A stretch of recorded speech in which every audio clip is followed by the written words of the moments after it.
ఆయన ద్రోణుడు అంటే సామాన్యమైన గురువు అండి. గురువుల వైభవం అంటే ఏమిటో మీరు గమనించాలి. ఆయన ఒక రోజున నదీ స్నానానికి వెళ్ళాడు. ధర్మం అన్న మాటకు అర్థం ఉంది. గురువుగారు నదీ స్నానానికి వెళ్ళి నేను నదీ స్నానం చేసేస్తానన్నారు అనుకోండి, వెళ్ళి తొందరగా వచ్చేయండి గురువుగారిని మీరు పడుకోకూడదు, వచ్చాక లేకుండా. గురువుగారు వెళ్తున్నారంటే మనము వెళ్ళాలి. గురువుగారు వెళ్తుంటే మనం వెళితే మనం ఏం చేస్తాం? స్నానం చేసిన బట్ట మళ్ళీ కట్టుకు రాకూడదు. నది కడితే వేరు బట్ట పట్టుకెళ్ళి ఆ బట్ట కట్టుకుని ఈ బట్ట విడిచిపెట్టి దాన్ని ఆ బట్ట పట్టుకుని రావాలంటే మళ్ళీ నదిలో పిడిచేయకూడదు, ఇంటికి వచ్చి ఉతుక్కోవాలి. గురువు గారి బట్టలు గురువుగారి పట్టుకుని వెళ్ళిపోతున్నారు అనుకోండి, ఇంకా గురువుగారి శిష్యుడు ఏంటి? గురువుగారి బట్టలు, గురువుగారి ఆచమన పాత్ర, కలశ పాత్ర ఆయనే పట్టుకుని వెళ్ళిపోయి ఆయనే ఆ బట్టలు తుక్కుని ఆయనే నీళ్లు ఎట్టుకుని ఆయన వచ్చేస్తే వీడి చేతిలో ఉంటే గురుగారు గురుగారు అని కనపడ్డ అనుమానాలన్నీ అడగడం మొదలెట్టారు అనుకోండి. ఆయన ఏదో మార్నింగ్ వాక్ చేసుకుందామని వెళ్ళాడు.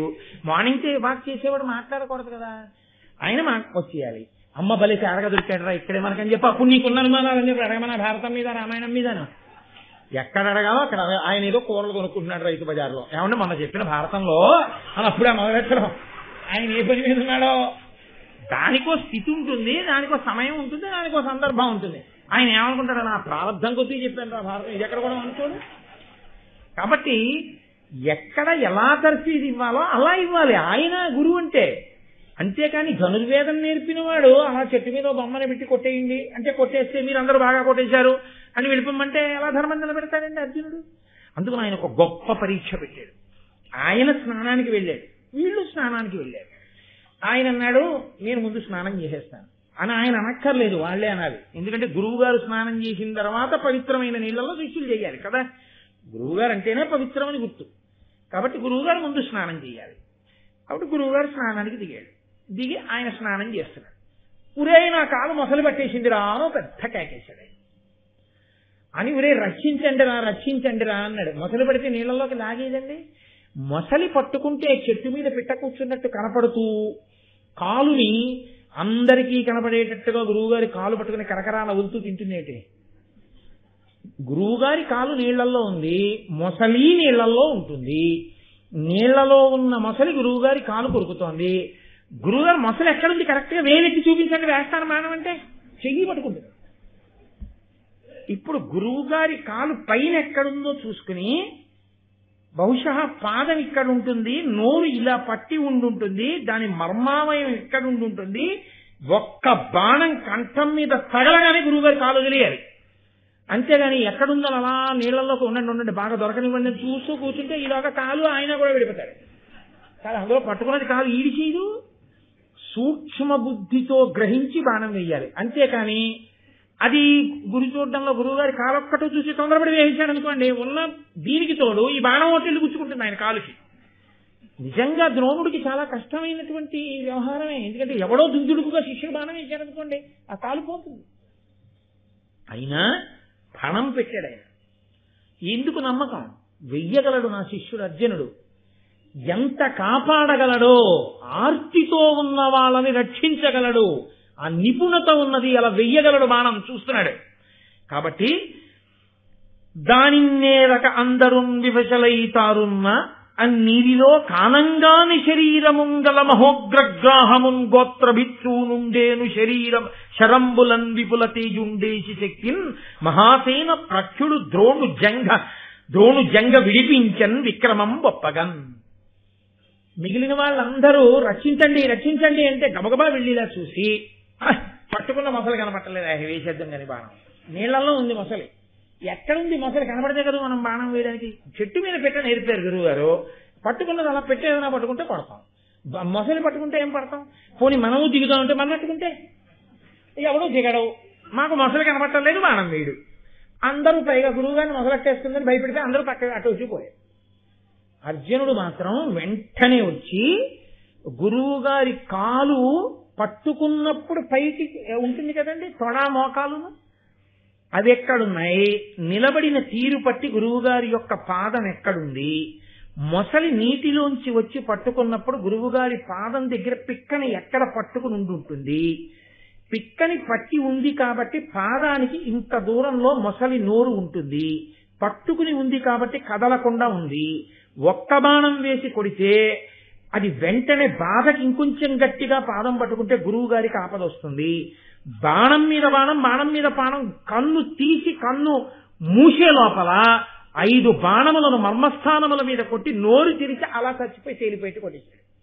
అంతే. మొసలి ప్రాణం విడిచిపెట్టడం, నోరు తెరుచుకు చచ్చిపోవడం, నీటి మీద తేలిపోవడం అయిపోయాయి.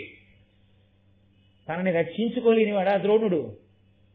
ఆయన వెంటనే కాలు తీసుకుని పైకెక్కి షహబాష్, ఇది నా నమ్మకం, అందుకు నేర్పాను నీకన్నాడు ఆయన.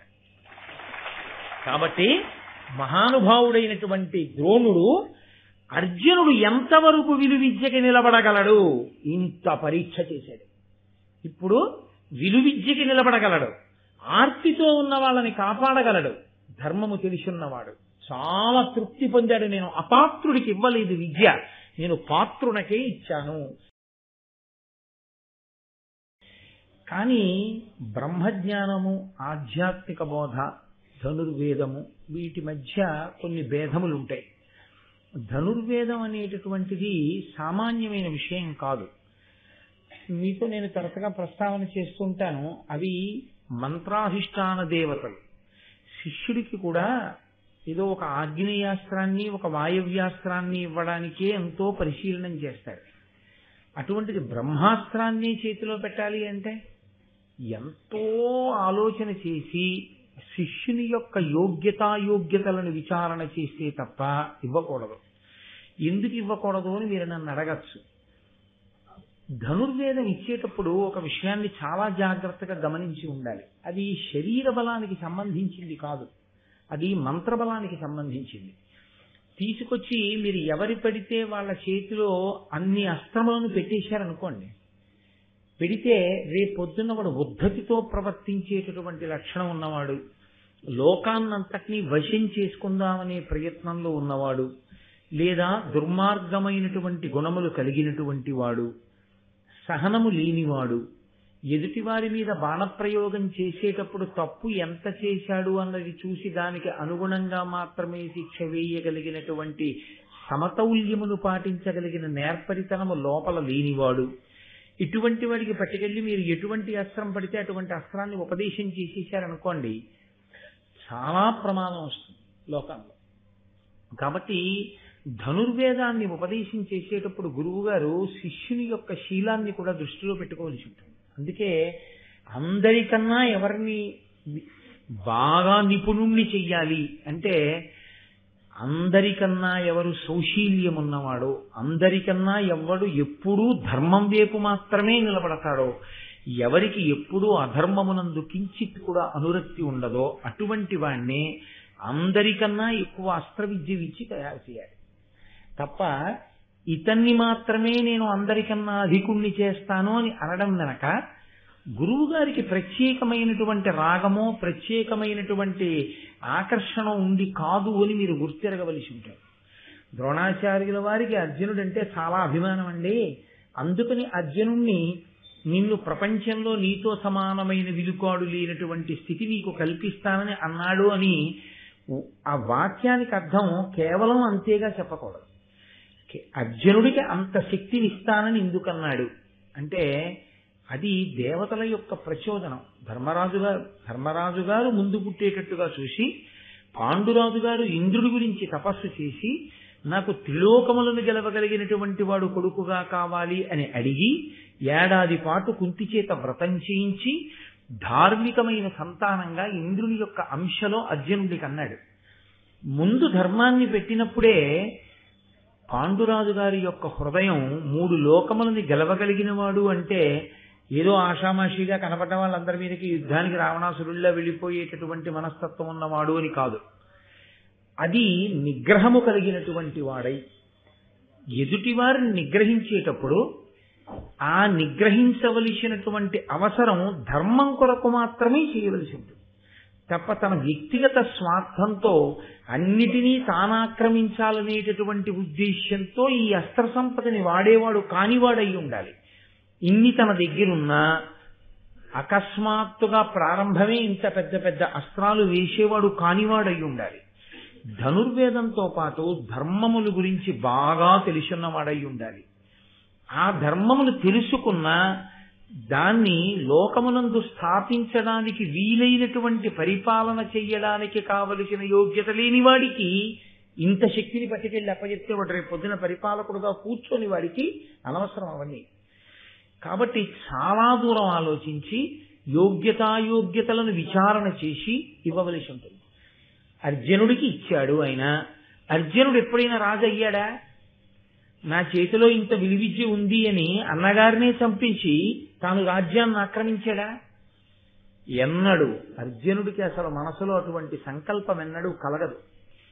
ఆయన ఎప్పుడు మాట్లాడినా ధర్మరాజు గారిని నేను సింహాసనం మీద కూర్చోబెడతానంటే, ధర్మానికి పట్టం కట్టేటటువంటి స్వరూపం ఉన్నవాడు, ఇంత శక్తి ఉండి ధార్మికుడైన వాడు చెప్పినటువంటి మాటలు వినగలిగినటువంటి వాడు. ఇది మీరు మహాభారతంలో ద్రోణాచార్యుల వారు పైకి కనపడకుండా పోషించినటువంటి ఒక అద్భుతమైన పాత్ర.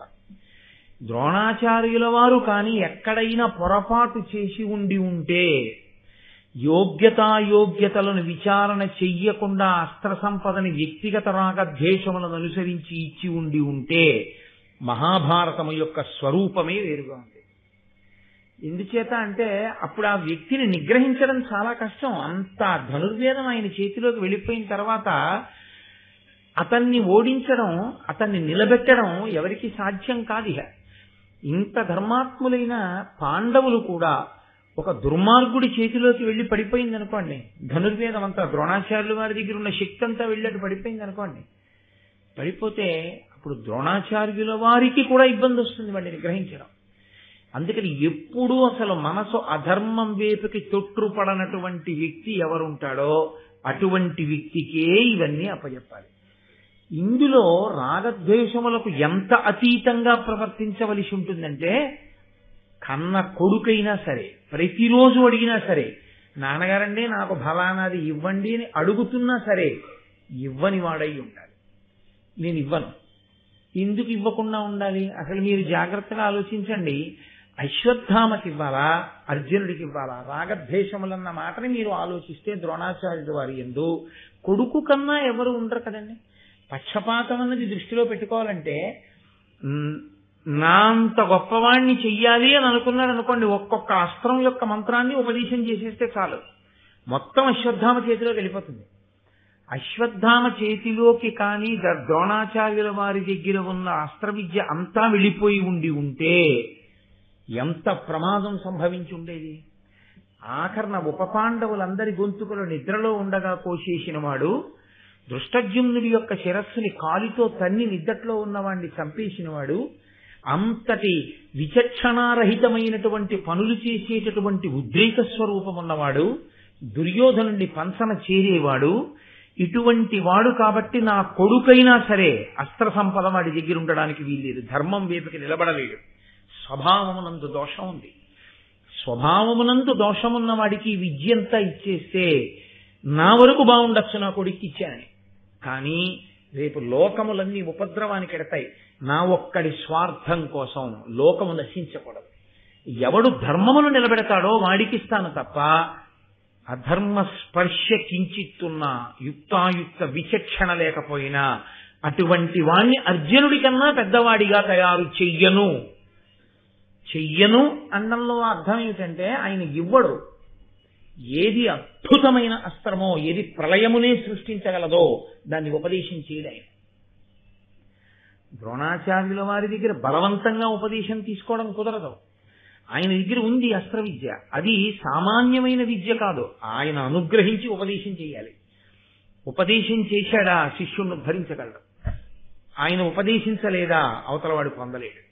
అశ్వత్థామ ఇక తండ్రి మీద ఎంత ఒత్తిడి తీసుకొస్తే ఇచ్చి ఉంటాడో ఆయన బ్రహ్మాస్త్రాన్ని, ఆ బ్రహ్మశిరోనామకాస్త్ర ప్రయోగం చెప్పాడు తప్ప ఉపసంహారం చెప్పలేదు ఆయన. ప్రయోగం చెప్పి ఉపసంహారం చెప్పకపోవడం ఎటువంటిదంటే, వంట చేసి అక్కడ పెట్టి నేను వచ్చి పెడతానప్పుడు తిందువుగాని వండంతో సమానం. వంట అక్కడుంది, వీడికి ఆకలిస్తోంది, కానీ తినడానికి అధికారం లేదు.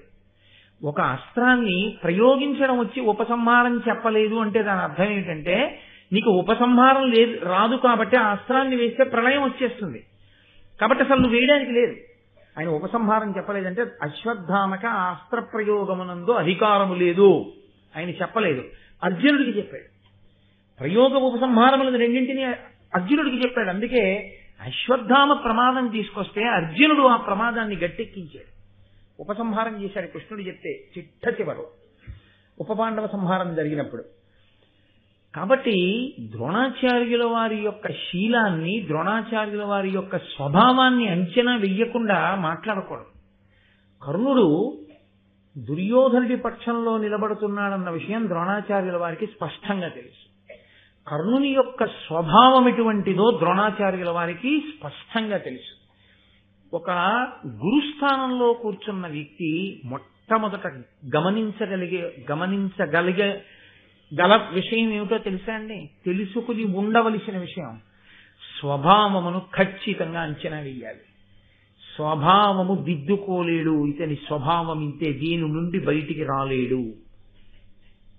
ఎంతవరకో అంతవరకు మాత్రమే ఇవ్వవలసి ఉంటుంది తప్ప నీకున్నటువంటి అనుబంధంతో ఏది పడితే దాన్ని తీసుకెళ్లి గురువు గారి శిష్యుడి చేతిలో పెట్టకూడదు. పెడితే లోకం యొక్క సంబంధం, లోకం యొక్క విశేషం ఉపద్రవం వస్తుంది. పరశురాముడు ఇచ్చాడు ద్రోణాచార్యుల వారికి అంటే ద్రోణాచార్యుల వారు గురుస్థానంలో అలా కూర్చోగలిగినటువంటి వ్యక్తిని నమ్మారు పరశురాముల వారు కాబట్టి ఇచ్చారు. ఇప్పుడు తనిష్టం వచ్చినట్టు తాను ప్రవర్తిస్తే తనకిచ్చినటువంటి గురువులు అగ్నివేశుడు, మహానుభావుడు పరశురాముడు, తన తండ్రి భరద్వాజుడు. కాబట్టి అంత ఆలోచించాడు ఆయన, లోకం గురించి అంత ఆలోచించాడు తప్ప విద్య నేర్పడంలో ఆయనకి ఎప్పుడూ పక్షపాతం లేదు. ఆయనకి పక్షపాతం ఉంటే ఒక్కటే గుర్తు, ఆయన కొడుకే అందరికన్నా గొప్పవాడై ఉంటాడు. కాదు, అసలు దుర్యోధనాదులకు ఆయన ఏ విద్య సరిగ్గా చెప్పక్కర్లేదు. ఆయన అందరికీ పాఠం చెప్పారు. కానీ అందరికన్నా ఎక్కువ శక్తితో నిలబడవలసిన వాడు ఎవడు అత్యంత ధార్మికుడో వాడి యందు శక్తిని పెంచి ఉంచాడు. దేనికి పెంచి ఉంచాడంటే ఉపద్రవమే వస్తే వీడో కడు రక్షించాల ధర్మాన్ని. కాబట్టి అతనికి ఎక్కువ బోధ చేశాడు తప్పించి అందరినీ కూర్చోపెట్టి పాఠం చెప్పేటప్పుడు పక్షపాతము ప్రారంభము ద్రోణుడిది అని అనడానికి వీల్లేదు. ఒక శిష్యుడు అర్జునుడు ఎంత ధార్మికంగా ఉంటాడో అంత ధార్మికంగా ఉండి కనపడితే ద్రోణుడు అర్జునుడితో సమానంగా ఆ వ్యక్తికి కూడా ఇచ్చి ఉండేవాడు. మీరు ఆలోచించండి, కొంచెం జాగ్రత్తగా ఆలోచిస్తే దుర్యోధనుడి తమ్ముళ్ళకి ఎక్కువ అస్త్ర సంపదని కట్టపెట్టాడు అనుకోండి ద్రోణాచార్యుల వారు, ఆయన చాలా లబ్ధి పొందుతాడు. ఎందుకో తెలుసా అండి? దుర్యోధనుడు వెళ్ళి ధృతరాష్ట్రుడికి చెప్తాడు, మా బాగా అప్పచెప్తున్నాడు విద్యంతా, మాకు పిచ్చి బ్రాహ్మణుడు అన్నీ మాకు అప్పచెప్పేస్తున్నాడు నాన్న అని. కావలసిన అగ్రహారాలు ఇస్తాడు, కావలసినంత బంగారం ఇస్తాడు. ఆశపడి చెప్పాడా ద్రోణాచార్యుల వారు? చెప్పలేదు. అర్జునుడికి నేర్పాడు. తండ్రి బతికున్నాడా? తల్లి విధవరాలు. ఆ పినతల్లి బతికుందా? మాద్రి లేదు. ఏమిటి తనకి కలిసి వచ్చేది? గురువు తనకేం కలిసి వస్తుందని ఆలోచించిన వాడు గురువు కాడు. గురువు ఎప్పుడూ కూడా ఎక్కడ సౌజన్యం ఉన్నదో ఆ వ్యక్తి యొక్క ఐశ్వర్యంతో సంబంధం గురువు గారికి ఉండకూడదు. ఆ వ్యక్తి అర్హతని పొందినవాడు నెత్తి మీద పెట్టుకుంటాడంతే. ద్రోణాచార్యుల వారి యొక్క శీల వైభవం అటువంటిది కాదు. అసలు ఇంకా ఆయన శీలానికి గొప్పతనం ఏమిటో తెలుసా అండి? ద్రుపదుడు తపస్సు చేసి కన్నాడు, ద్రోణాచార్యుల వారిని చంపే కొడుకు కావాలి నాకు. అగ్నిగుండంలోంచి వచ్చాడు దుష్టజుమ్నుడు. ద్రోణాచార్యుల వారిని చంపడానికే పుట్టాడు ఆ అబ్బాయి అన్న విషయం ద్రోణాచార్యుల వారికి తెలుసు. ఆ అబ్బాయి వచ్చి నాకు అస్త్ర విద్య మీరు నేర్పండి అన్నాడు. కత్తి పట్టుకుని ఎలా శత్రువు పీక కొయ్యాలో నేర్పితే ఈ పిల్లవాడు కోసే పీక నాది అని ద్రోణుడికి తెలుసు. తెలిసి కూడా ఆయన నేర్పాడు. చచ్చిపోవడం ఎప్పుడప్పుడు చచ్చిపోతాం, శరీరం పడిపోతుంది, కానీ ఆశ్రయించిన శిష్యుడికి నేను ఇవ్వకుండా ఉండకూడదు. కాబట్టి అతనికి ఎంత అర్హత ఉందో అంతా ఇచ్చేశాడంతే. ద్రోణాచార్యుల వారి దగ్గర విద్య నేర్చుకున్న ధృష్టద్యుమ్నుడు చిట్ట చివర ధనస్సు విడిచిపెట్టేసి నిలబడిపోయినటువంటి ద్రోణుడి రథం మీదకి దూకి ఆయన కంఠం కోసేశాడు. తన కంఠం కోసేస్తాడని తెలుసు ద్రోణుడికి, తెలిసి పాఠం చెప్పాడు. కత్తి ఎలా పట్టుకోవాలో, కత్తితో యుద్ధం ఎలా చేయాలో నేర్పాడు. అటువంటి ద్రోణుడి పట్ల పక్షపాత ధోరణి ఇంకొక కోణంలో మీరు ఎలా స్థాపిస్తారు చెప్పండి నాకు. అది తెలిసి కలిగిన మాట. కాబట్టి మహాత్ముల యొక్క దృష్టికోణం ధర్మం గురించి మాత్రమే తప్ప వేరొక విషయం గురించి కాదు. అటువంటి స్వార్థమే ద్రోణునకుంటే ద్రోణుడు అన్నిటికన్నా ముందు అశ్వత్థామకి పాఠం చెప్పకుండా ఉండకూడదు, అన్ని అశ్వత్థామకి ఇవ్వాలి. 2 తప్పకుండా ఆయన అసలు తనని చంపడానికి పుట్టిన వాడికి పాఠం చెప్పకుండా ఉండాలి. ఈ 2 చెయ్యని వాడు ఆయన. అటువంటి ద్రోణాచార్యుల వారి దగ్గరికి ఒకానొకప్పుడు హిరణ్యధన్వుడు అనబడేటటువంటి ఒక ఎరుకరాజు యొక్క కొడుకు ఏకలవ్యుడు ఆయన పేరు. ఆ ఏకలవ్యుడు అనబడేటటువంటి ఎరుకరాజు యొక్క కుమారుడు అరణ్యమునందు ఉంటుంటాడు. ఆయన వచ్చి ద్రోణాచార్యుల వారిని సమీపించి ప్రార్థన చేశాడు, నాకు మీరు విలువిద్య నేర్పండి. ద్రోణుడు అతని వంక చూసి, నేను నీకు నేర్పను. సరే, దీని మీద చాలా చిలవల పొలవలు అయిందనుకోండి, ఆయన నేర్పను అన్నాడు. ద్రోణుడు నేర్పను అన్నాడు అంటే ఏకలవ్యుడు ఎవరో ద్రోణుడికి తెలుసా? ఆయనకి తెలియదు. ఎక్కడి నుంచి వచ్చాడో తెలుసా? తెలియదు. పోనీ ఏమైనా అంతకు ముందు శత్రుత్వం ఏమైనా ఉందా? ఏమీ లేదు. మరి ఎందుకు నేర్పనన్నాడు? కనపడగానే ఉన్నటువంటి స్వరూప స్వభావాల్ని బట్టి అతను ఎరుకరాజు యొక్క కుమారుడు, ఎరుక జాతికి చెందినవాడు అని తెలుసుకున్నాడు. తెలిసి అతనికి చెప్పిన కారణం మాత్రం నీకు అనవసరం, ఎరుక జాతిలో జన్మించిన వాడివి నేను నేర్పను అని చెప్పాడు. అంతవరకే చెప్పాడు, అంతకు మించి చెప్పలేదు. ఇక వెళ్ళిపోయాడు ఏకలవ్యుడు. కానీ ఆయన సాధన గొప్పది, చాలా గొప్ప సాధన. మహాభారతంలో అనితర సాధ్యమైనటువంటి విషయాన్ని సాధించాడు ఏకలవ్యుడు. ఆయన వెళ్ళి వినయమున ద్రోణరూపు మన్నున అమర్చి దానికి అతిభక్తితోడ ప్రదక్షిణంబు చేసి మృక్కుచు సంతతాభ్యాస శక్తి అస్త్ర విద్యా రహస్యంబులర్ధిబడసే. అర్ధిపడసే. ఆయన మట్టితో ద్రోణాచార్యుల వారి యొక్క విగ్రహాన్ని ఒకటి తయారు చేశాడు. ఇవ్వనన్నాడు, చెప్పనన్నాడు అని ఆయన ద్రోణుని యందు వైముఖ్యమును పెంచుకోకుండా ద్రోణాచార్యుల వారి యొక్క బొమ్మ ఒకటి మట్టితో తయారు చేసుకుని ప్రతిరోజు ద్రోణాచార్యుల వారికి ప్రదక్షిణం చేసేవాడు. అతని దృష్టిలో మట్టితో చేయబడినటువంటి బొమ్మకి నేను ప్రదక్షిణం చేస్తున్నాను అనుకునేవాడు కాదు. ద్రోణుడే నాకు పాఠం చెప్పడానికి వచ్చారు నా అడవికి. రోజు ప్రదక్షిణం చేసి ఆయనకి సాగిలబడి నమస్కరించి, గురువర్యా నేను బాణం ఎలా వెయ్యాలని అడిగేవాడు. ఆయనకి ద్రోణుడే చెప్పినట్లుగా సందేశం వస్తుండేది. గురువా చెప్పేది, శిష్యుడి గురువా? శిష్యుడి గురువు. ద్రోణుడు వచ్చి చెప్పలేదు పాఠం, కానీ ఆయనకి ద్రోణ తేజస్సు పలికిందంతే. పలికి ఆయనకి అవగతమయ్యేది అన్ని. జన్మజన్మాంతర సంస్కారం, ఆయనకున్న గురుభక్తి అంత గొప్పది. కాబట్టి ఆయనకిప్పుడు అడుగుతూ ఉండేవాడు, వాయవ్యాస్త్రం ఎలా, లేకపోతే ఈ బాణం వేయడం ఎలా, ఒకేసారి వింటినారికి ఇన్ని బాణములను తొడిగి విడిచిపెట్టడం ఎలా. అంతే, గురువు గారి దగ్గర నిలబడి నేర్పుతున్నట్లు అనిపించేది.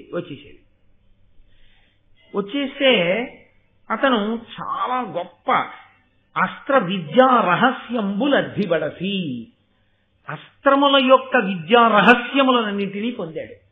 అవి శస్త్రములు కావు, కేవలం కత్తి, ఈటె ఇటువంటివి కావు. అవి అస్త్రములు. అస్త్రములు అంటే మంత్ర సంబంధములు. మంత్రముల యొక్క ఉపదేశం అతనికి జరిగిపోయింది ద్రోణుని వలన. ద్రోణుడు అంగీకరించలేదు ఇవ్వడానికి, ఇచ్చానని ద్రోణుడికి తెలియదు. ఆయనేమి ఇవ్వలేదు. మీరు ద్రోణుడిని అడిగారనుకోండి, నేను ఇవ్వలేదనే చెప్పాడు ద్రోణుడు. నేను ఇవ్వలేదా విద్య నాకు తెలియదు. ద్రోణుడే ఉపదేశం చేశాడు ఏకలవ్యుడికి. ద్రోణుడు అబద్ధం ఆడాడా, ఏకలవ్యుడు అబద్ధం ఆడాడా? ఏకలవ్యుడు అబద్ధం ఆడితే విద్య రావడం అబద్ధం, విద్య వచ్చింది. ద్రోణుడు అబద్ధం ఆడితే ఆయన శీలానికే కళంకం. అలా అబద్ధం ఆడవలసిన అవసరం లేదు. గురువుగారు నేర్పాలనుకుంటే ఏకలవ్యుడికి నేర్పచ్చు. కాబట్టి ద్రోణుడు అబద్ధం ఆడలేదు. మరి ద్రోణుడు అబద్ధం ఆడక, ఏకలవ్యుడు అబద్ధం ఆడక, ఏకలవ్యుడికి అస్త్ర విద్య ఎక్కడి నుంచి వచ్చింది? దానికి సమాధానం, నువ్వు కూడా ఉపాసన చేయగలిగితే నీకు తెలుస్తుంది అంతే. కొన్నింటికి వాగ్రూపమైన సమాధానములు ఉండవు.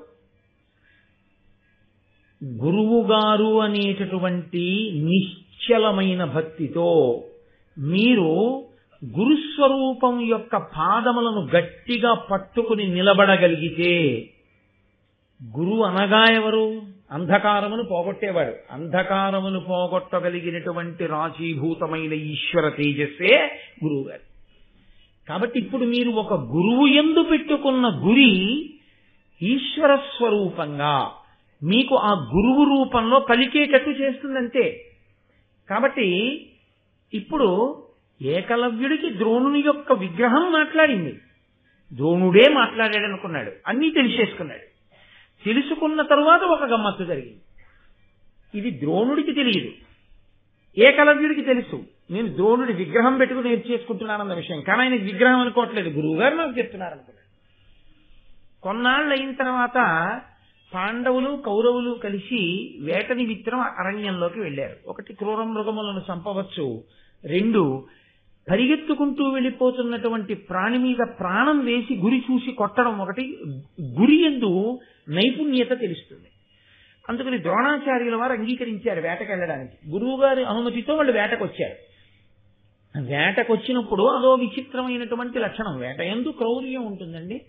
వేట సున్నితమైన వేట అని ఏమి ఉండవు లోకంలో. నిర్బంధ ప్రణయము, సున్నితమైన వేట, ఇలాంటి పరస్పర విరుద్ధమైన మాటలు ఉండవు. నిర్బంధ బలవంతంగా ప్రేమించడం స్వచ్ఛందంగా ఉండాలి. బలవంతంగా ప్రేమించడం ఏంటి? నిర్బంధ ప్రణయము, సున్నిత వేట ఇలాంటివి ఏమి ఉండవు. కాబట్టి వేటయందు క్రౌర్యం ఉంటుంది. వేటయందు క్రౌర్యమునకు పరాకాష్ఠయే ఉపకరణంగా వేట కుక్కల్ని తీసుకెళ్తారు. ఆ వేట ఎప్పుడైనా వెళ్ళేటటువంటి అలవాటు ఉన్న వాళ్ళకి దాని గురించి బాగా తెలుస్తుంది. వేట కుక్కలు 10,000 చేరనేల, ఆ ఉర కుక్కలు 10,000 చేరనేల, వేటకై చాలదే ఒక్క జాగిలంబు అని. దానికి ఒక లక్షణం ఉంటుంది. అది ఏం చేస్తుందంటే, దేన్ని ఉస్కో అని చూపిస్తాడో వీరుడు వేటాడమని, దాన్ని అసలు వేట కుక్క చంపేస్తుంది. ఎందుకో తెలిసింది, అది పులి మీద కూడా వెళుతుంది. దానికి ఉన్న లక్షణం ఏంటంటే, నీటి మడుగులో కానీ లేకపోతే తానే విసర్జించిన మూత్రంలో కానీ ఆ మట్టిలో బాగా కుచ్చుతో ఉన్న తోక తిప్పుకుంటుంది. ఇలాగ తిప్పుకుని ఇప్పుడు ఈ తడి మట్టితో ఉన్న తోకతో ఎగిరి దాని కళ్ళ మీద కొడుతుంది. ఒకటి కళ్ళ మీద కొట్టేటప్పటికి అది ఎంత పరాక్రమం ఉన్న ప్రాణైనా కళ్ళ మీదకి ఇసుకతో ఉన్నది తగిలిందనుకోండి, తడిబట్ట మట్టిలో ముంచి కొట్టారనుకోండి, మామూలు తడిబట్ట తగలడం వేరు, మట్టితో ఉన్న బట్ట తగిలితే కళ్ళల్లో ఇసుక రేణువులు పడి ఇలా అంటారు. ఇలా అనే లోపల ఒకటి కళ్ళ మీద కొడితే 4 పక్క నుంచి పీకేస్తాయి కండలు. అది వేట కుక్కల లక్షణం. కాబట్టి వేట కుక్కలోని ప్రత్యేకం తీసుకొస్తారు వాటిని. అవి రక్షణగా ఉంటాయి. ఎందుకంటే తానొక్కడే కాదు, అది అలాగే దూకుతుంది క్రూరమృగం. అప్పుడు ఇవి వెళ్ళి రక్షిస్తుంటాయి రాజుతో పాటు. దానికి ఇప్పుడు లేవు, డాగ్ స్క్వాడ్స్ అని వస్తుంటాయి కదా రక్షక పటం దగ్గర. అప్పుడే ఉందన్నమాట రాజుల దగ్గర ఈ రకమైన తర్ఫీదు. అందుకని వేట కుక్కలు కూడా వెళ్ళాయి. ఇందులో ఒక వేట కుక్క ఏదో అటు ఇటు గింజుకోవడంలో దాన్ని కట్టినటువంటి ఆ పాశం ఊడిపోయి పారిపోయింది అడవిలో. పారిపోతే దాన్ని తీసుకురావాలి కాబట్టి ఒక భటుడు లోపలికి వెళ్ళాడు. అది తిన్నగా పరిగెడుతూ కుక్కకు ఒక విచిత్రమైన లక్షణం అవుతుంది. తాను రోజు చూసేటటువంటి రూపం కన్నా భిన్నంగా కనపడితే అది అంగీకరించదు. అది ఎక్కడో ఓ చిన్న పాక దగ్గర పడుకుంటుంది. ఎదురుగుండా పెద్ద మేడలో ఆయన శీతాకాలం మార్నింగ్ వాక్ స్వెటర్ వేసుకుని మంకీ క్యాప్ వేసేసుకుని బయటకు వచ్చాడు అనుకోండి, అది ఏమనుకుంటుందంటే ఈ పాకలో ఉన్నదాన్ని ఎత్తుకుపోవడానికి వచ్చింది దొంగ అనుకుంటుంది. ఎదురింటి మేడ యజమాని అయినా అనుకోదు. ఇంకొక స్వెటర్ మంకీ క్యాప్ వేసుకున్నాడు కాబట్టి అన్నీ కలిగి పడతాయి. అందుకే శీతాకాల ప్రారంభమునందు మార్నింగ్ వాక్ వెళ్ళేటప్పుడు దుస్తులు మార్చినప్పుడు కర్ర చేత్తో పట్టుకోకుండా మార్నింగ్ వాక్ వెళ్ళకూడదు. ఒక్కటి ఇంకా శీతాకాలం వచ్చిన వీళ్ళందరూ డ్రెస్ కోడ్ మారుస్తారని తెలియదుగా, వెంటపడుతుంది. కాబట్టి అది పరిగెత్తి అడవిలో వెళుతూ ఏకలవ్యుణ్ణి చూసి ఆయన ఒంటి నిండా మట్టి పట్టి ఒక ఎరుకవాడు ఎలా ఉంటాడో అటువంటి వేషధారణలో ఉన్నాడు. ఉండి ఆయన బాణప్రయోగాన్ని సాధన చేస్తున్నాడు. అది అతన్ని చూసి మురిగింది. అసలు కుక్కలకి అధినాయకత్వం ఎవరిది అంటే కాలభైరవుడు. ఆయనే కదండి పూజనీయుడు.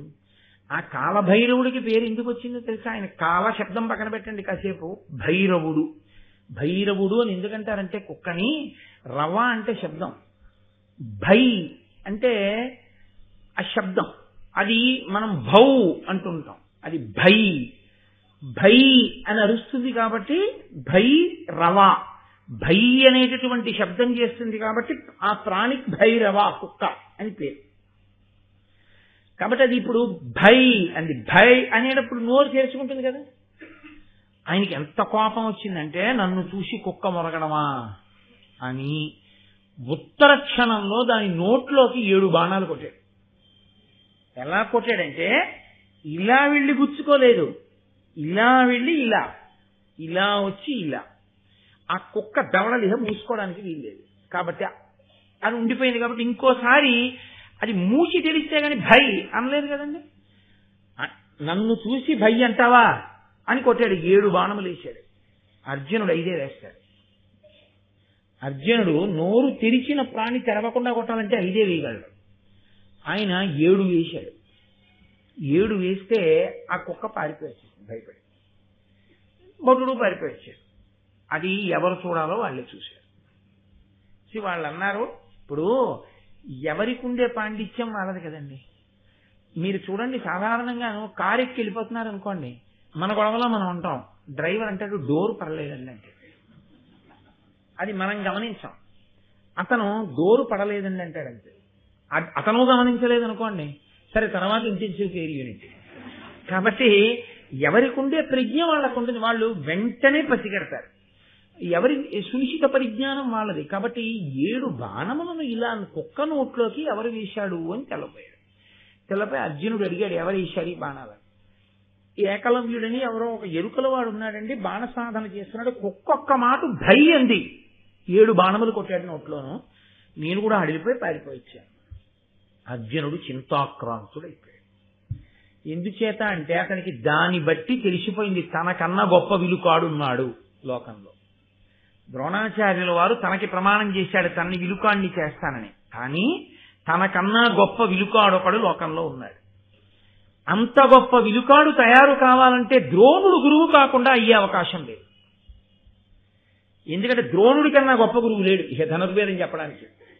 కాబట్టి ద్రోణుడే చెప్పి ఉండాలి. పైగా వచ్చిన భటుడు ఏమన్నాడంటే, ఎదురుకుండా ద్రోణాచార్యుల వారి విగ్రహం ఉంది, అక్కడే నేర్చుకుంటున్నాడని చెప్పాడు. అనుమాన పడలేదు కానీ బాధపడ్డాడు అర్జునుడు. అయిపోయింది ఈ సంఘటన. అయిపోయిన తర్వాత గురువుగారు రాత్రి ఎక్కడో పడుకున్నాడు, పాపారణ్యంలో ఏదో ఒక శిబిరంలో పడుకున్నాడు ద్రోణాచార్యుల వారు. అర్జునుడు వెళ్ళి ఆయన కాళ్ళు పడుతూ ఆయన్ని ఏమనలేదు. గురువుగారు మీరు నన్ను అధికుణ్ణి చేస్తానన్నారు, ఇంకోన్ని చేశారు అని ఆరోపణ చేయలేదు. చేయకుండా ఎంత మృదువుగా మాట్లాడాడో చూడండి. ఆయన అన్నాడు, నాకంటెను మీకంటెను లోకములో అధికుడతి బలుండు ధనుర్విద్యా కౌశలమున ఆతడు మీకు ప్రియ శిష్యుడటే అమిథ్యావచన అన్నాడు. అమిథ్యావచన అంటే అబద్ధాలు చెప్పడం అలవాటు లేనటువంటి ఓ మహానుభావ, నీకంటే లోకంలో విలుకాడు ఉండడన్నావుగా, ఉన్నాడు. ఎంత గొప్పగా పిలిచాడో చూడండి ద్రోణాచార్యులు వారిని ఆ రోజున. పిలిచి, ఎన్నడూ అబద్ధం ఆడని వాడా, మీకంటే నాకంటే గొప్పవాడు ఉన్నట్ట విలుకాడు లోకంలో. గురువుని మించిపోయిన శిష్యుడైపోయాడు ఆయన. కాబట్టి అతను ధనుర్విద్యా కౌశలమున ఆతడు మీకు ప్రియ శిష్యుడటే. ధనుర్విద్యా కౌశలమునందు అతనే మీకు ప్రియ శిష్యుడట. లేకపోతే నాకన్నా కూడా గొప్పవాడయ్యాడంటే మీరు ప్రీతితో అంత నేర్పకపోతే అతనికి ఎలా వస్తుంది? ఇప్పుడు ద్రోణుడు పడుకున్నవాడు ఉలిక్కిపడి లేచాడు. లేచి ఆయన అన్నాడు, నేను నేర్పానా? ఏకలవ్యుడా? అంత అస్త్ర విద్య ఇచ్చానా? ఎక్కడుంటాడని అడిగాడు. లోపల ఉంటాడట, పద పెడదాం అన్నాడు. అర్జునుడు ద్రోణుడు కలిసి వచ్చారు. ఏకలవ్యుడికి తెలిసింది ద్రోణాచార్యుల వారు వస్తున్నారు. అంతే, మహాసంబరపడిపోయాడు. ఎదురొచ్చాడు, ద్రోణాచార్యుల వారి కాళ్ళ మీద పడ్డాడు, నమస్కారం చేశాడు, తీసుకెళ్లాడు, కూర్చోబెట్టాడు, ఆ విగ్రహం చూపించాడు. మహానుభావ, మీ అనుగ్రహంతోటే నాకు ఇంత విద్య వచ్చింది, ఇదిగో ఇన్ని నేర్చుకున్నానన్నాడు. అంటే ద్రోణుడు అన్నాడు, నాకు గురుదక్షిణ ఇవ్వవద్దా నా దగ్గర నేర్చుకుంటే అన్నాడు. ఇవ్వాలి, అది న్యాయం. గురుదక్షిణ ఇవ్వకపోతే ఆ విద్య ఫలించదు. కాబట్టి నేను మీకు దక్షిణ ఇస్తాను. ఇది దేహంబు, ఇది అర్ధంబు, ఇది నా పరిజన సమూహము, ఇన్నిటిలో నెయ్యది మీకిష్టము, దానిని మొదమొదవగా ఇత్తు కొనుడు అమోఘం బలిన. మహానుభావ ఏమిమ్మంటారు గురుదక్షిణ? ఇది దేహము, ఇదిగో ఇది నా శరీరం, మీకు ఇచ్చేయమంటారా? ఇచ్చేస్తాను. ఇది అర్ధంబు, ఇది నాకున్నటువంటి సంపద, ఇందులో మీకేం కావాలి తీసుకెళ్ళిపోండి. ఇది నా పరిజన సమూహము, వీళ్ళందరూ నా దగ్గర ఉండేటటువంటి పరిజనులు. ఇన్నిటిలో ఎయ్యది మీకిష్టము, వీటిల్లో మీకేది ఇష్టం, మీకేం కావాలి? మొదమొదవగా ఇత్తు, నేను సంతోషంగా ఇచ్చేస్తాను, ఏం కావాలన్నా నా శరీరంతో సహా, ఏది కావాలి చెప్పండి ఇచ్చేస్తానన్నాడు. అంటే ఈయనన్నాడు, నీ కుడి చేతి బొటనవేలు కోసి నాకు గురుదక్షిణగా ఇచ్చేసేయి అన్నాడు. అంతే. ఆ మాట అడిగిన క్షణకాలం కూడా ఇంకా ఏకలవ్యుడు ఆలోచించలేదు. ఉత్తర క్షణం తన కుడి చేతి బొటనవేలిని ఎడం చేత్తో కోసేసి ఆకులో పెట్టి దక్షిణగా ఇచ్చేశాడు. కాబట్టి ఎమ్మిని నీ దక్షిణ హస్తమ్మున పెను వ్రేలు దునిమి దక్షిణ ఇమ్మిష్టమ్మిది నా కనవుడు విన అమ్మున వాడిచ్చేదాని ఆచార్యులకు. అడిగినప్పుడు కూడా ఏది అడిగాడు? పెనువ్రేలు, పెద్ద వేలు ఏదిందో అది ఇమ్మన్నాడు, అంతే ఇచ్చేశాడు. ఈ వేలుకున్న లక్షణం ఏమిటో తెలుసా అండి? ఈ వేలు ఈ 4 వేళ్లకి దూరంగా ఉంటుంది, కానీ దీనితో కలవకుండా ఈ 4 వేళ్లు ఏమీ పట్టుకోలేవు. పెన్ను పట్టుకోవాలనుకోండి, ఈ రెండూ కలిపి దీనితో కలవాలి. ఏదో ఓ చిటికెడు ఇవ్వండి అన్నారు అనుకోండి, ఓ చిటికెడు అంటే ఈ రెండూ కలిపి ఇలా తీయాలి. ఓ తాడెత్తుకోవాలనుకోండి, ఇలా 4 వేళ్లతో పట్టుకుంటే బిగుతుండదు, ఇలా పట్టుకుంటే బిగుతుంటుంది. దాచండి అన్నాను అనుకోండి, ఇలా దాస్తే తెలిసిపోతుంది, ఇలా దాచాను అనుకోండి, గుప్పిటి మూసాను అనుకోండి తెలియదు. ఇది దూరంగా ఉంటుంది, కానీ ఈ 4 దేనికైనా సరే దీనిని ఆశ్రయిస్తాయి. అందుకే ఒక విషయం చెప్తుంటారు, బ్రిటిష్ వారు తమ మాంచెస్టర్ క్లాత్ బాగా అమ్మకం అవడం కోసమని భారతదేశంలో ఉన్న నేతగాళ్ల యొక్క నేతతో కూడినటువంటి బట్ట ముందు నిలబడలేకపోతే ఏకకాలంలో చాలా మంది సాలెవాళ్ల బొటనవేళ్లు తీసేశారు, వాళ్ళ బట్ట దేశంలో అమ్ముడవడానికి. వాళ్ళు ఇంకా అలా నెయ్యడానికి అవకాశం లేకుండా చేయడానికి. ఒకానొకప్పుడు తిరుమలలో వెంకటేశ్వర స్వామి వారి క్షేత్రంలో ఒక వస్త్రం ఒకటి ఉండేది ప్రత్యేకం, చాలా కాలం పాటు. అది చిన్న వస్త్రం. ఆ వస్త్రం పెట్టి తుడిస్తే ఏమయ్యేదంటే మీకు నల్లపూసంత ధూళికణం కూడా అక్కడ ఉండేది కాదు. ప్రత్యేకంగా ఆ బట్ట పెట్టి తుడిచేసేవారు. ఆ బట్ట పెట్టి తుడిచారు అంటే ఇంకా ధూళికణం అంత దుమ్ము కూడా అంతరాలయంలో ఉండడానికి వీల్లేదు. అటువంటి బట్టలు నేశారు. అగ్గిపెట్టెలో పట్టగలిగినంత చీర నేసినటువంటి నేతగాళ్లు పుట్టినటువంటి దేశం ఈ దేశం. కాబట్టి ఇప్పుడు ఆ బొటనవేలు ఇచ్చేస్తే ఇక అతను బాణప్రయోగం చేయలేడు. ఎందుకని? ఈ 4 వేళ్లతో బాణం ఎలా వేస్తాడు? ఇలా పట్టుకుని వెయ్యాలి వింటినారిని, ఇక వేయలేడు. కాబట్టి ఇప్పుడు ఎంత అస్త్ర విద్య వచ్చినా అతను అసలు మామూలు బాణం వేయడానికి కూడా పనికిరాడు. కాబట్టి ఇప్పుడు ఇంత గొప్ప ఏకలవ్యుడు కూడా ఎందుకు పనికిరానటువంటి వాడిగా ఎందుకు పనికి మాలిన వాడు అంటే అసలు ఎందుకు పనికి మాలిన వాడు అని నా ఉద్దేశ్యం కాదు. అతను ఆ తర్వాత ఈ 4 వేళ్లతో కూడా బాణాలు వేశాడు. కానీ అతను చాలా పెద్ద వీరుడిగా నిలబడ్డానికి వీలు లేని స్థానంలో ఆ బొటన వేలు ద్రోణాచార్యుల వారు తీసేశారు. తీసేయడం వల్ల అర్జునుడే పెద్ద విలుకాడుగా నిలబడిపోయాడు. సరే, ఇప్పుడు నేను మీకు ఈ విషయం చెప్పినప్పుడు మీరు ఒక పెద్ద ధర్మ సంకటంలోకి వెళ్ళారని నాకు తెలుసు. వీడేమో నిన్నటి నుంచి తలకొట్టుకుని ద్రోణాచార్యుల వారు గొప్పవారు అంటున్నాడు, దుష్టజుమ్నుడికి కూడా పాఠం నేర్పాడన్నాడు, అశ్వత్థామ కన్నా అర్జునుడికి ఎక్కువ నేర్పాడన్నాడు, పక్షపాతం లేదన్నాడు. ఏకలవ్యుడు బొటన వేలు ఎందుకు తీశాడు? చెప్పిన పాఠం ఒక్కటి లేదా? విగ్రహం పెట్టి పాపం నేర్చుకున్న వాడి యొక్క వేలు తీసేశాడా? దోషం కాదండి. అక్కడ మీకు బాహ్యంలో సమర్థించడానికి ఏమీ ఉండదు. కానీ నిజంగా ద్రోణుడు అర్జునుణ్ణే పెద్ద విలుకాన్ని చెయ్యడం కోసమని అలా బొటనవేలు తీసేసిన వాడైతే మీరొకటి జ్ఞాపకం పెట్టుకోండి, ఎవరైనా ఊరుకుంటారేమో కానీ వ్యాసుడు అంగీకరించాడు. ఉత్తర క్షణంలో ధర్మము ధర్మమే. వ్యాసుడు ఘోరమైనటువంటి నేరాన్ని ద్రోణుడు చేశాడని ద్రోణుడి జీవుడు ఈ చేసిన పాపాన్ని అనుభవించిన స్థితి ఎక్కడో చెప్పాలి, చెప్పలేదు. ఈశ్వరుడిది పక్షపాతమా? తీసేస్తే తీసేశాడులే, ఎరుకవాడి బొటన వేలు తీశాడు కాబట్టి మనం ద్రోణాచార్యుల వారిని ఏం అనకూడదని చెప్పి ఊరుకున్నాడా? కాదు. అసలు మహాభారతం ఎందుకు వచ్చింది? భూభారము పెరిగిపోయినప్పుడు ఈ భూభారమును తగ్గించాలి. పాపులందరినీ తగ్గిస్తే తప్ప భూభారము తగ్గదు. దేవతాంశలలో వచ్చిన వాళ్ళందరూ, వాళ్ళకి కౌరవులకి యుద్ధం జరిగితే తప్ప భూభారం తగ్గదు. ఏకలవ్యుడి యొక్క స్వభావమునందు ఒక పెద్ద దోషం ఉంది. అతను ధర్మము వైపుకి వంగలేడు. అతనికి ఆభిజాత్య దోషం ఉంది. అతను ఎంతసేపు తనకున్నటువంటి విద్యని ఎదుటివారికి శిక్షగా ధనుర్వేదాన్ని ఉపయోగించవలసి వస్తే ఎంత మోతాదులో శిక్ష వెయ్యాలో అంత మోతాదులోనే ధనుర్వేదాన్ని వాడగలిగినటువంటి సహనం ఉన్నవాడు కాడు. సహనం ఉన్నవాడైతే జాతి లక్షణం చేత అది చాలా సహజం. ఎవరైనా విచిత్రంగా కనబడితే ఓ కుక్క మురుగుతుంది. దానికి కోటీశ్వరుడా అనవసరం, లేకపోతే మహాపండితుడా అనవసరం. దానికి విచిత్రంగా కనబడ్డాడు, అది మురుగుతుందంటే అది దాని స్వభావం. అది దానికి ఓ చీయనాలి, ఓ కర్ర పెట్టి కొట్టాలి మహా అయితే, అంతే, అంతవరకే. కుక్క భై అంటే 7 బాణములు దాని నోట్లో నిలువుగాను అడ్డంగాను కొట్టేశాడు అంటే అతనికున్న విలువిద్య ప్రకాశిస్తే లోకమునకు ఎంత ఉపద్రవమో. అతను వెళ్లి దుర్యోధనుడి పక్షమే చేరుతాడు ఖచ్చితంగా, అందులో సందేహం లేదు. బొటనవేలు తీశాక కూడా అతను కౌరవ పక్షం వైపుకి చెందిన జరాసంధులు మొదలైన వాళ్ళ వైపుకు వెళ్ళాడు.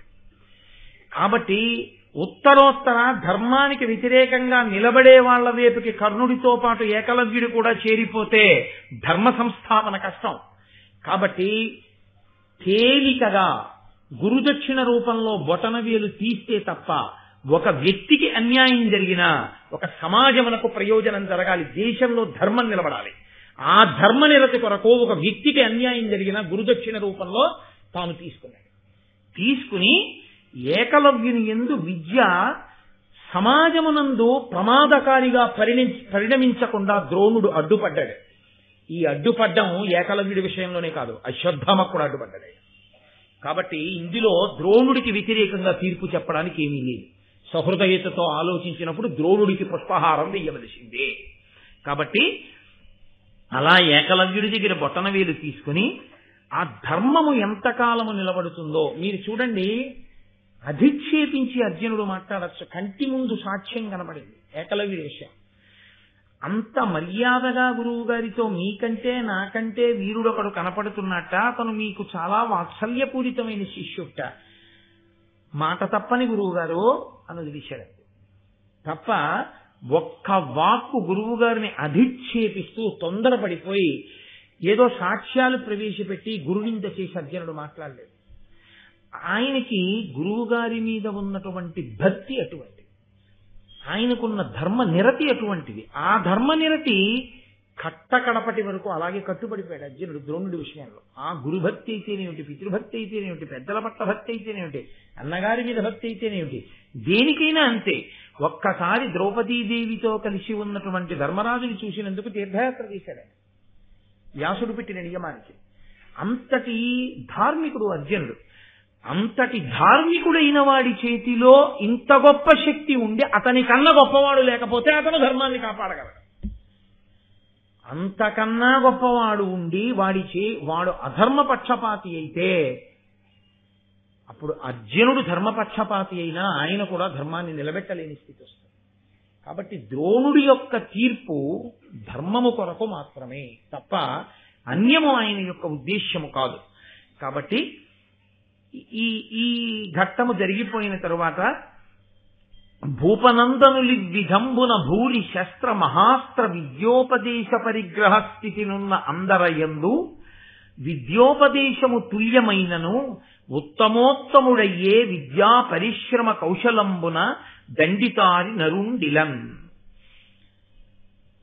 వచ్చిన వాళ్ళందరినీ కూర్చోబెట్టి పాఠం చెప్పేటప్పుడు ద్రోణాచార్యుల వారు ఏకలవ్యుడి దగ్గర బొటనవేలు తీసుకున్న తర్వాత కూడా పాఠం చెప్పేటప్పుడు మాత్రం అర్జునుడికొక్కడికి వినపడేటట్టుగా పాఠం చెప్పడం అన్నది మాత్రం ఎప్పుడూ చేయలేదు. అందరూ గ్రహించండి అని పాఠం చెప్పాడు. కానీ గురువుగారు చెప్పిన పాఠాన్ని మననం చెయ్యడంలో, గురువుగారు చెప్పినటువంటి పాఠాన్ని అందుకోవడంలో, గురువుగారి హృదయానికి అనుగుణంగా బ్రతకడంలో అర్జునుడు చేసినటువంటి సాధన అటువంటి సాధనే మనిషిని ఒక అత్యుత్తమమైనటువంటి స్థాయిలో నిలబెట్టినా సాధనే, నీచమైనటువంటి స్థాయిలో పడిపోయేటట్టు చేసినా అదే. మీరు చూడండి, సమున్నతమైన స్థాయిలో నిలబడాలి అంటే అతను ఒక్కొక్కసారి అతనికి ఉన్నటువంటి ఐశ్వర్యమును కూడా త్రోసిరాజని సాధన చేయవలసి ఉంటుంది.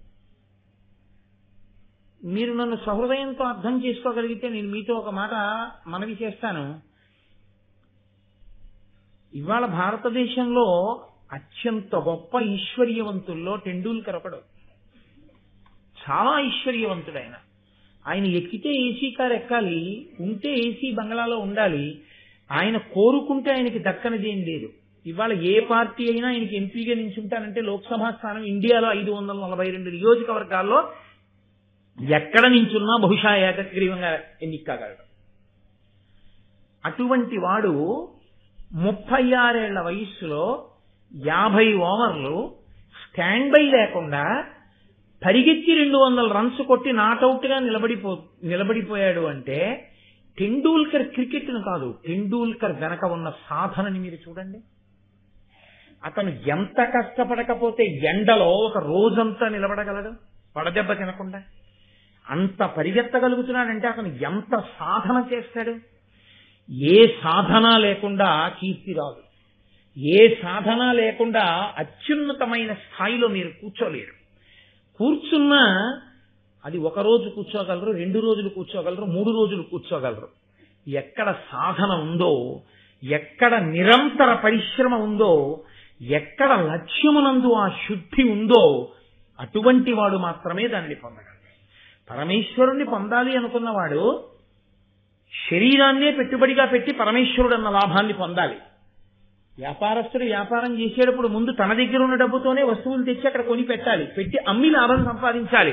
నువ్వు ఈశ్వరుణ్ణి చేరాలనుకున్నా, ఇంకొకటి పొందాలనుకున్నా ముందు పెట్టుబడి పెట్టవలసింది శరీరాన్ని.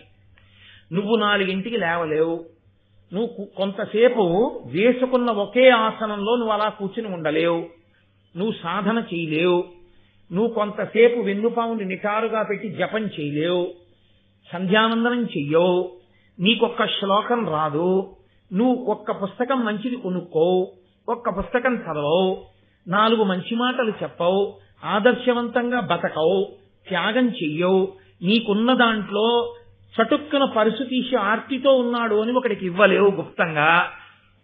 దేని చేత ఈశ్వరుడు నిన్ను సమున్నతమైన స్థాయిలో కూర్చోబెట్టాలి? దేని విషయంలో సాధన ఉంది? నిద్రపోవడంలో ఉందా, నిద్ర లేవడంలో ఉందా?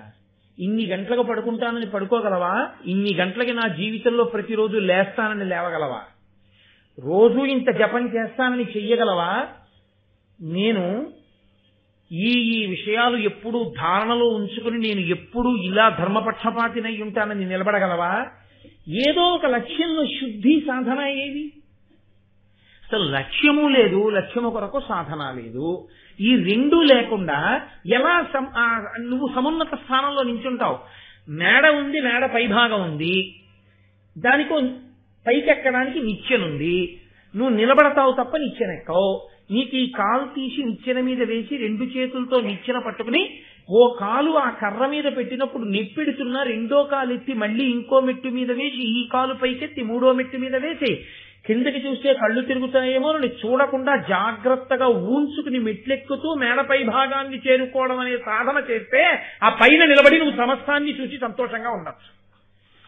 నిచ్చెన అక్కడుంది, పైన మేడుంది, నువ్వు మాత్రం ఒక్క మెట్టెక్కడానికి కాలు తీయవు. నువ్వు ఎలా చేరుతావు పై భాగానికి? సాధన ఎక్కడుందో అక్కడ గురువు సంతోషించి తీరుతాడు. ఎవరి కోసం సంతోషిస్తాడు గురువు? ఏది సాధన? నేను ఈ సాధన చేశానని ఏం చెప్తావు?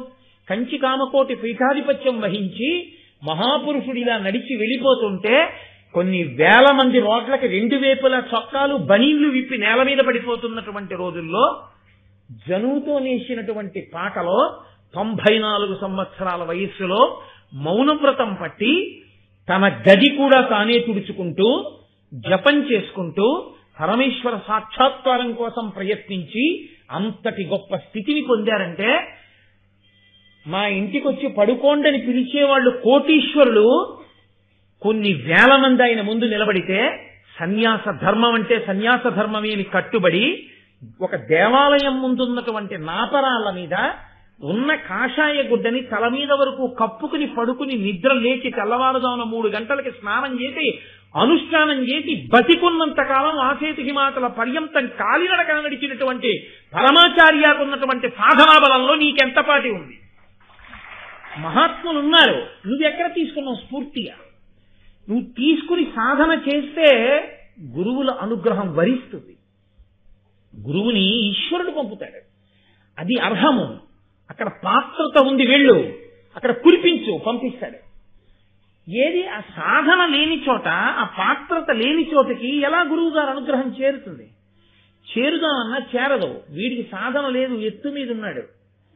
మీరు పల్లమెరుగు నిజము దేవుడిరుగని ఎవడు తల వంచి వినయంతో నిలబడ్డాడో వాడి దగ్గరికి వెడుతుంది కానీ గురువు గారి అనుగ్రహం ఏదో ఒక ఆభిజాత్యానికి నేను ఇంత గొప్పవాడిని తలెత్తుకు నిలబడి నీ మూర్ఖత్వమే ఎన్ని సంవత్సరాలు తిరిగినా అదే నీకు అంటి పెట్టుకుని ఉండిపోయినప్పుడు ఎలా గురువు గారి అనుగ్రహం నీకు చేరుతుంది?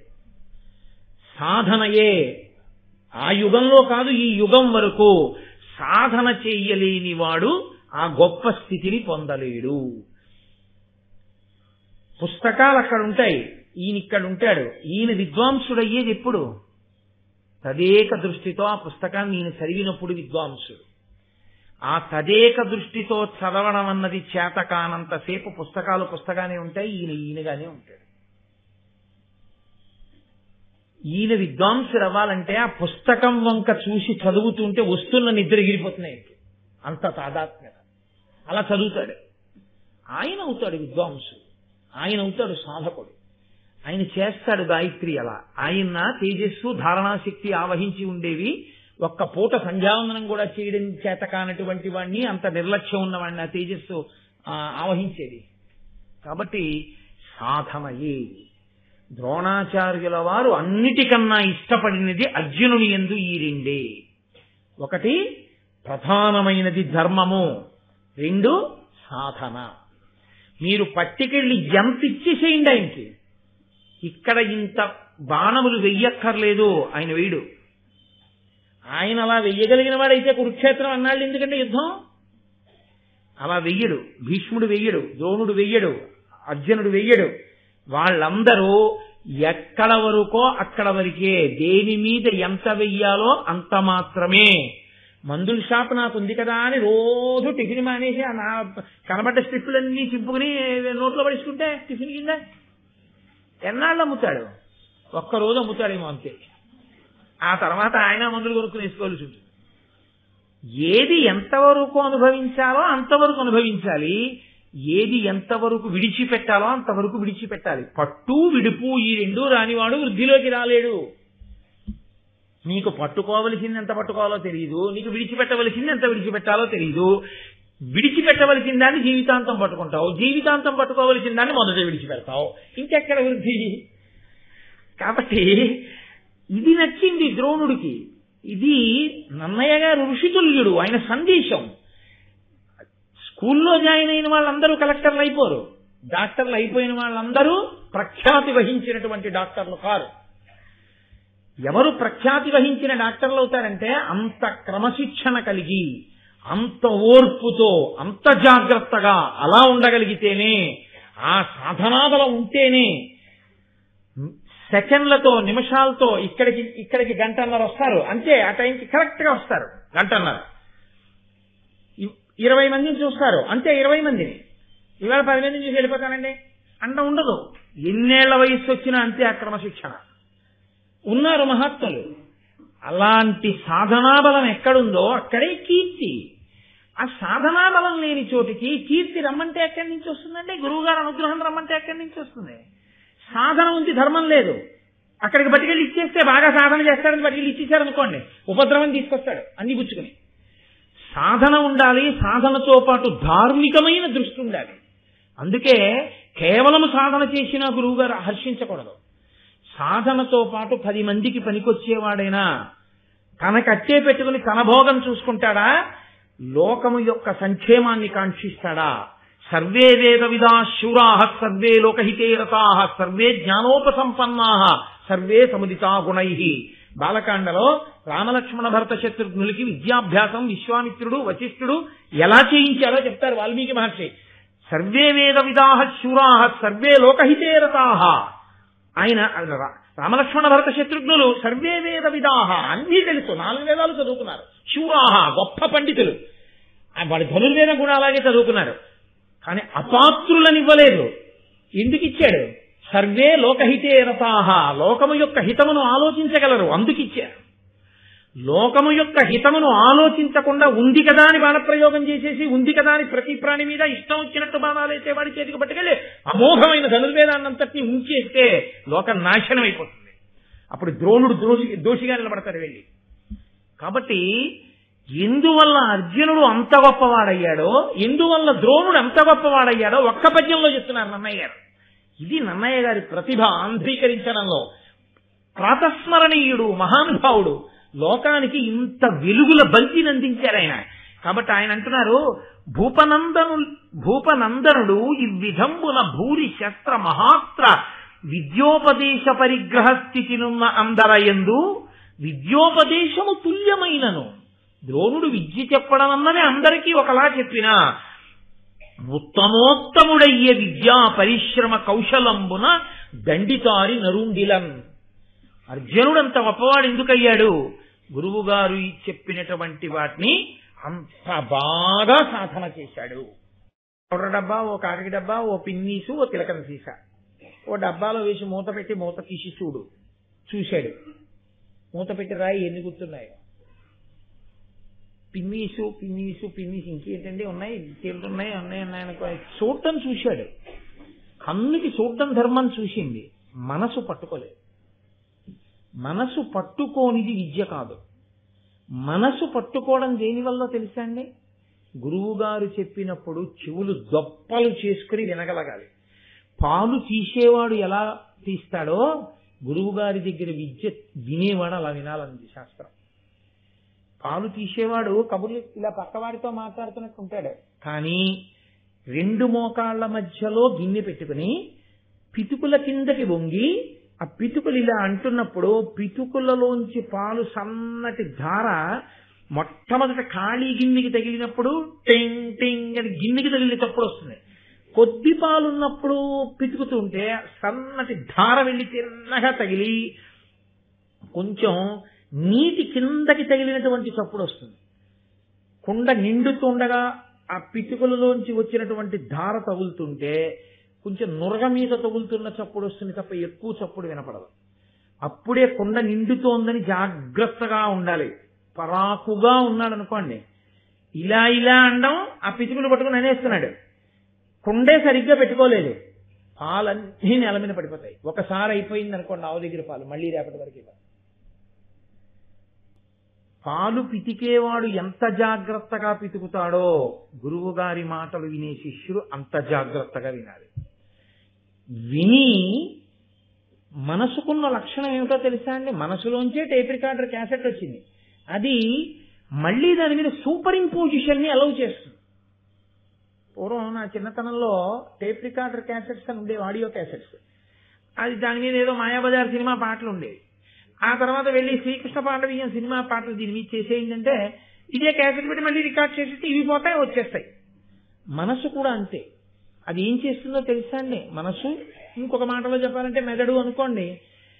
మీరు దేని పట్ల ఆసక్తి తగ్గించేసుకుని ఇంకొక దాని మీద ఆసక్తి పెంచుకున్నారో దాన్ని రికార్డ్ చేసుకుని దీన్ని వదిలేస్తుంది. వదిలేసింది అంటే గుర్తు ఏమిటో తెలుసా అండి? ఆసక్తి మారిపోయింది అని గుర్తు. ఆసక్తి ఉండిపోయింది అని గుర్తు ఏమిటో తెలుసా? ఎన్ని సంవత్సరాల వయసు రానివ్వండి, ఆ ధర్మ సూక్ష్మం కానీ లేకపోతే ఆ ఘట్టం కానీ దాని గురించి మాట్లాడడంలో కానీ తడబడదు, అలాగే వెళుతుంది. ఎందుచేత అంటే ఆసక్తి ఉండిపోయింది.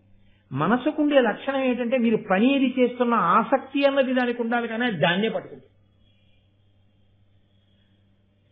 వెళ్ళడం ఆఫీస్కి వెళ్ళినా ఆసక్తి భారతం మీద ఉండిపోయింది అనుకోండి, చిన్న ఖాళీ వస్తే చాలు ఏమి ద్రోణాచార్యుల వారిని తిరుడుస్తున్నాడు అనుకోండి, ఒక ఫైల్కి మధ్యలో ద్రోణాచార్యుల వారు ఉంటారు. ఎందుకని అంటే ఆసక్తి ఉంటే, అమ్మ బాబోయ్ సాయంకాలం అయిపోతుంది భారతం చెప్పాలి రోయ్ అని ఏడుస్తున్నాడు అనుకోండి, ఒక్కటి జ్ఞాపకం ఉంటుంది. ఎందుకంటే ఆసక్తి ఇంకొక దాని మీద ఉంది కాబట్టి ఇది నిలబడదు. అందుకే అసలు ముందు మనసు పరిపుష్టము కావాలి, దాని మీద ఆసక్తి ఏర్పడాలి. ఆసక్తి కలగని చదువు చెప్పవద్దు అంది శాస్త్రం. అందుకే మాకు చిన్నతనంలో పాఠం చెప్పేటప్పుడు పాఠం చెప్పడం తేలిగ్గా చెప్పేవారు. ఆ పాఠం అసలు ఇవన్నీ ఏమిటి కుతూహలం పెంచడానికి ఎక్కువ చెప్పేవారు.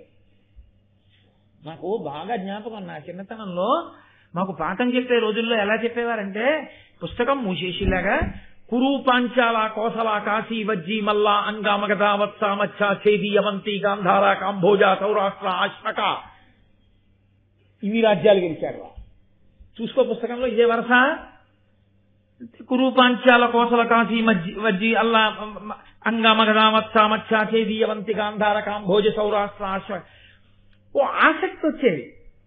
అబ్బా ఈయన ఎలాగ చెప్పేస్తారో అలా మనం కూడా ధారణ చేయలేమా అంటే, ఇక తెల్లవారుజామున కురు పాంచాల మజ్జి మల్లాంగా వగదామచ్చాచేది ఆసక్తిని ముందు సృజించేవారు. అది అలా ఎందుకు జరుగుతుంది అని ముందు రకరకాల ప్రశ్నలు వేసేవారు. అవును ఇది ఇలా ఎందుకు జరుగుతుంది అన్న తర్వాత ఎవడైనా చెప్పగలిగిన పరిణితి పొందుతున్నాడేమో చూసి చెప్పమనేవారు. తప్పు చెప్పినా నిరుత్సాహపరిచేవారు కాదు, అప్పుడు చెప్పేవారు. అప్పుడు ఎలా ఉండేదో తెలుసా అండి, అదే ఉందిరా అలా పాతుకుపోయేదంటే ఇంక మెదడు మీద. అది విద్యాబోధన యందు వారు అటువంటి ఆసక్తిని పురికొల్పేవారు మహానుభావులు. అది గ్రహించగలిగినటువంటి నైపుణ్యం గురుస్థానంలో ఉండేవాడికి ఉండాలి, శిష్యుడు అటువంటి సాధనాబలంతో ఉండాలి. ఈ రెండు ఉంటే వాడు అగ్రస్థానాన్ని పొందడంలో ఆశ్చర్యమే ఉంది. ఆయన అర్జునుడికి ఏం చాటుకి తీసుకెళ్లి ఏమైనా అయిపోయిన తర్వాత మా ఇంటికి రాత్రి 8 నీకు మళ్ళీ వేరే చెప్తాడే పాఠం నేను చెప్పలేదు ఎప్పుడు ద్రోణాచార్యులు వారు. ఎప్పుడు చెప్పినా అక్కడే చెప్పాడంతే ఆయన పాఠం. ఆయన మళ్ళీ వేరుగా తీసుకెళ్లి ఇంటి దగ్గర చెప్పినవి ట్యూషన్స్ అని నేను అనడం బాగుండదేమో, అలా ఆయన ఎప్పుడూ ఏమీ చెప్పలేదు. ఆయన చెప్పింది ఏమైనా అంటూ ఉంటే అందరికీ కలిపే. కాబట్టి నేను అందుకే అన్న అర్థం మీరు సహృదయంతో అర్థం చేసుకోండి. మహాభారతం అప్పుడు కాదు ఇప్పుడు కాదు ఎప్పటికీ ఆదర్శమే. ఎవరికి? అందరికీ ఆదర్శమే. నేనంటాను బిఈడిలో నన్నయ్య గారి పద్యాలు కొన్ని వేయవలసి ఉంటుంది. టీచర్ ఏమి నేర్చుకుని పాఠం చెప్పాలన్న దానికి నన్నయ్య గారి దగ్గర నుంచి తెలుసుకోవాలి. పిల్లాడు చదువుకోవడం మొదలుపెట్టిన తర్వాత ఒక స్థాయికి వచ్చే ముందు నన్నయ్య గారి పద్యాలు చెప్పి అసలు నువ్వు ఇలా చదువుకోవడం నీకు రావాలని చెప్పాలి. లేకపోతే వాడికి ఏం అలవాటు అవుతుందంటే గురువు గారికి పేర్లు పదులు పెట్టడం అలవాటు అవుతుంది. కాబట్టి సరే ఇదంతా అసందర్భం అని నేను అన్నగాని భారతం మాత్రమే అంటారు. కాబట్టి ఇప్పుడు ఇలా సాధన చేయలేని వాళ్ళు కొందరున్నారు కదండి. మరి అందరూ వింటున్నారు, ఒకడు వృద్ధిలోకి వస్తున్నాడు. ఎందుకు వస్తున్నాడు? చీకట్లో దీపం ఆరిపోతే బాణాలు వేసి నేర్చుకుంటాడు, ఇంటికి వెళ్ళి హాయిగా పడుకోడు, సాధన చేస్తూనే ఉంటాడు కష్టపడి. కాబట్టి అతను సమున్నత స్థితికి వెళ్ళిపోతున్నాడు. మిగిలిన వాళ్ళు ఏం చేయొచ్చు? రెండు చేయొచ్చు. ఆయనలా సాధన చేయొచ్చు. పురే నువ్వు ఎలా చేస్తున్నావురా, మేము అలా చేస్తాం, ఫోన్లే వాడంత కాకపోయినా కొత్త ఎదుగుదాం మనం కూడా. ప్రేమ చేత ఆదర్శంగా తీసుకోవచ్చు. రెండు, వీడు ఏమీ చేయకుండా అలాగే ఉండి వాడంత గొప్పవాడవడం ఏమిటని ఏడవచ్చు కాదు. రెండు మార్గాలు ఉంటాయి. క్లాస్లో ఫస్ట్ ఒక్కడే కదండి ఉంటాడు. కాబట్టి ఆ ఒకడిని ఆదర్శంగా తీసుకోవడం నేర్పాలి తెలుసా అండి ఉపాధ్యాయుడు. ఆ ఒకడిని ఆదర్శంగా తీసుకోవడం మిగిలిన పిల్లలకి నేర్పకపోతే ఏమవుతుందో తెలుసా? ఈ జాడ్యం పిల్లలతో పోదు, తల్లిదండ్రులకి ఎడుతుంది. ఎదురింట్లో అబ్బాయికి ఎప్పుడూ ఫస్ట్ వస్తుంది, మా అబ్బాయికి ఫస్ట్ రావట్లేదు, ఎందుకు రావట్లేదు అంటారు. కానీ వాళ్ళ అబ్బాయి ఏం చేస్తున్నాడో మీ అబ్బాయి చేస్తున్నాడా ఆలోచించరు. కాబట్టి ప్రేమతో ఆదర్శంగా తీసుకోవడం రాకపోతే శీలం పాడైపోతుంది. దుర్యోధనాదులు అదే చేశారు. కౌరవులు వాళ్ళు ఏం చేశారంటే అనిలాత్ముజు బలమును అర్జును కార్ముక కౌశలంబు శూరగుణంబుల్ మనమున సహింప నోపక వనరుచు ధృతరాష్ట్ర సుతులు వందిరి తమలో. పూర్వం దేని గురించి ఏడిచారు? భీముడి బలం గురించి ఏడిచారు. ఇప్పుడు దేని గురించి ఏడుస్తున్నారు? అర్జునుడి విలువిద్యా కౌశలం గురించి కూడా ఏడుస్తున్నారు.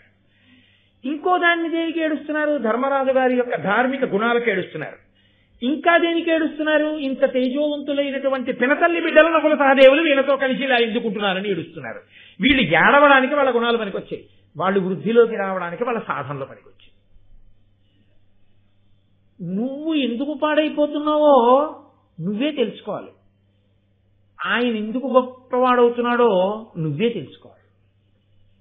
రెండు నువ్వే తెలుసుకోవాలి. ఆయనంత గొప్పవాడు ఎందుకు కాగలుగుతున్నాడు? దినదిన ప్రవర్ధమానం ఎందుకు అవుతున్నాడు? ఆయన ప్రవర్తన ఏమి? నేను అలా నేర్చుకుందాం. ఉదార హృదయుడవై ఉండాలి. రెండు, నేనేం చేయలేకపోతున్నాను నేనే తెలుసుకోవాలి. అంతేగాని చదువు అంటే చదువు అని చదువు ఒకటి ఉంటుంది.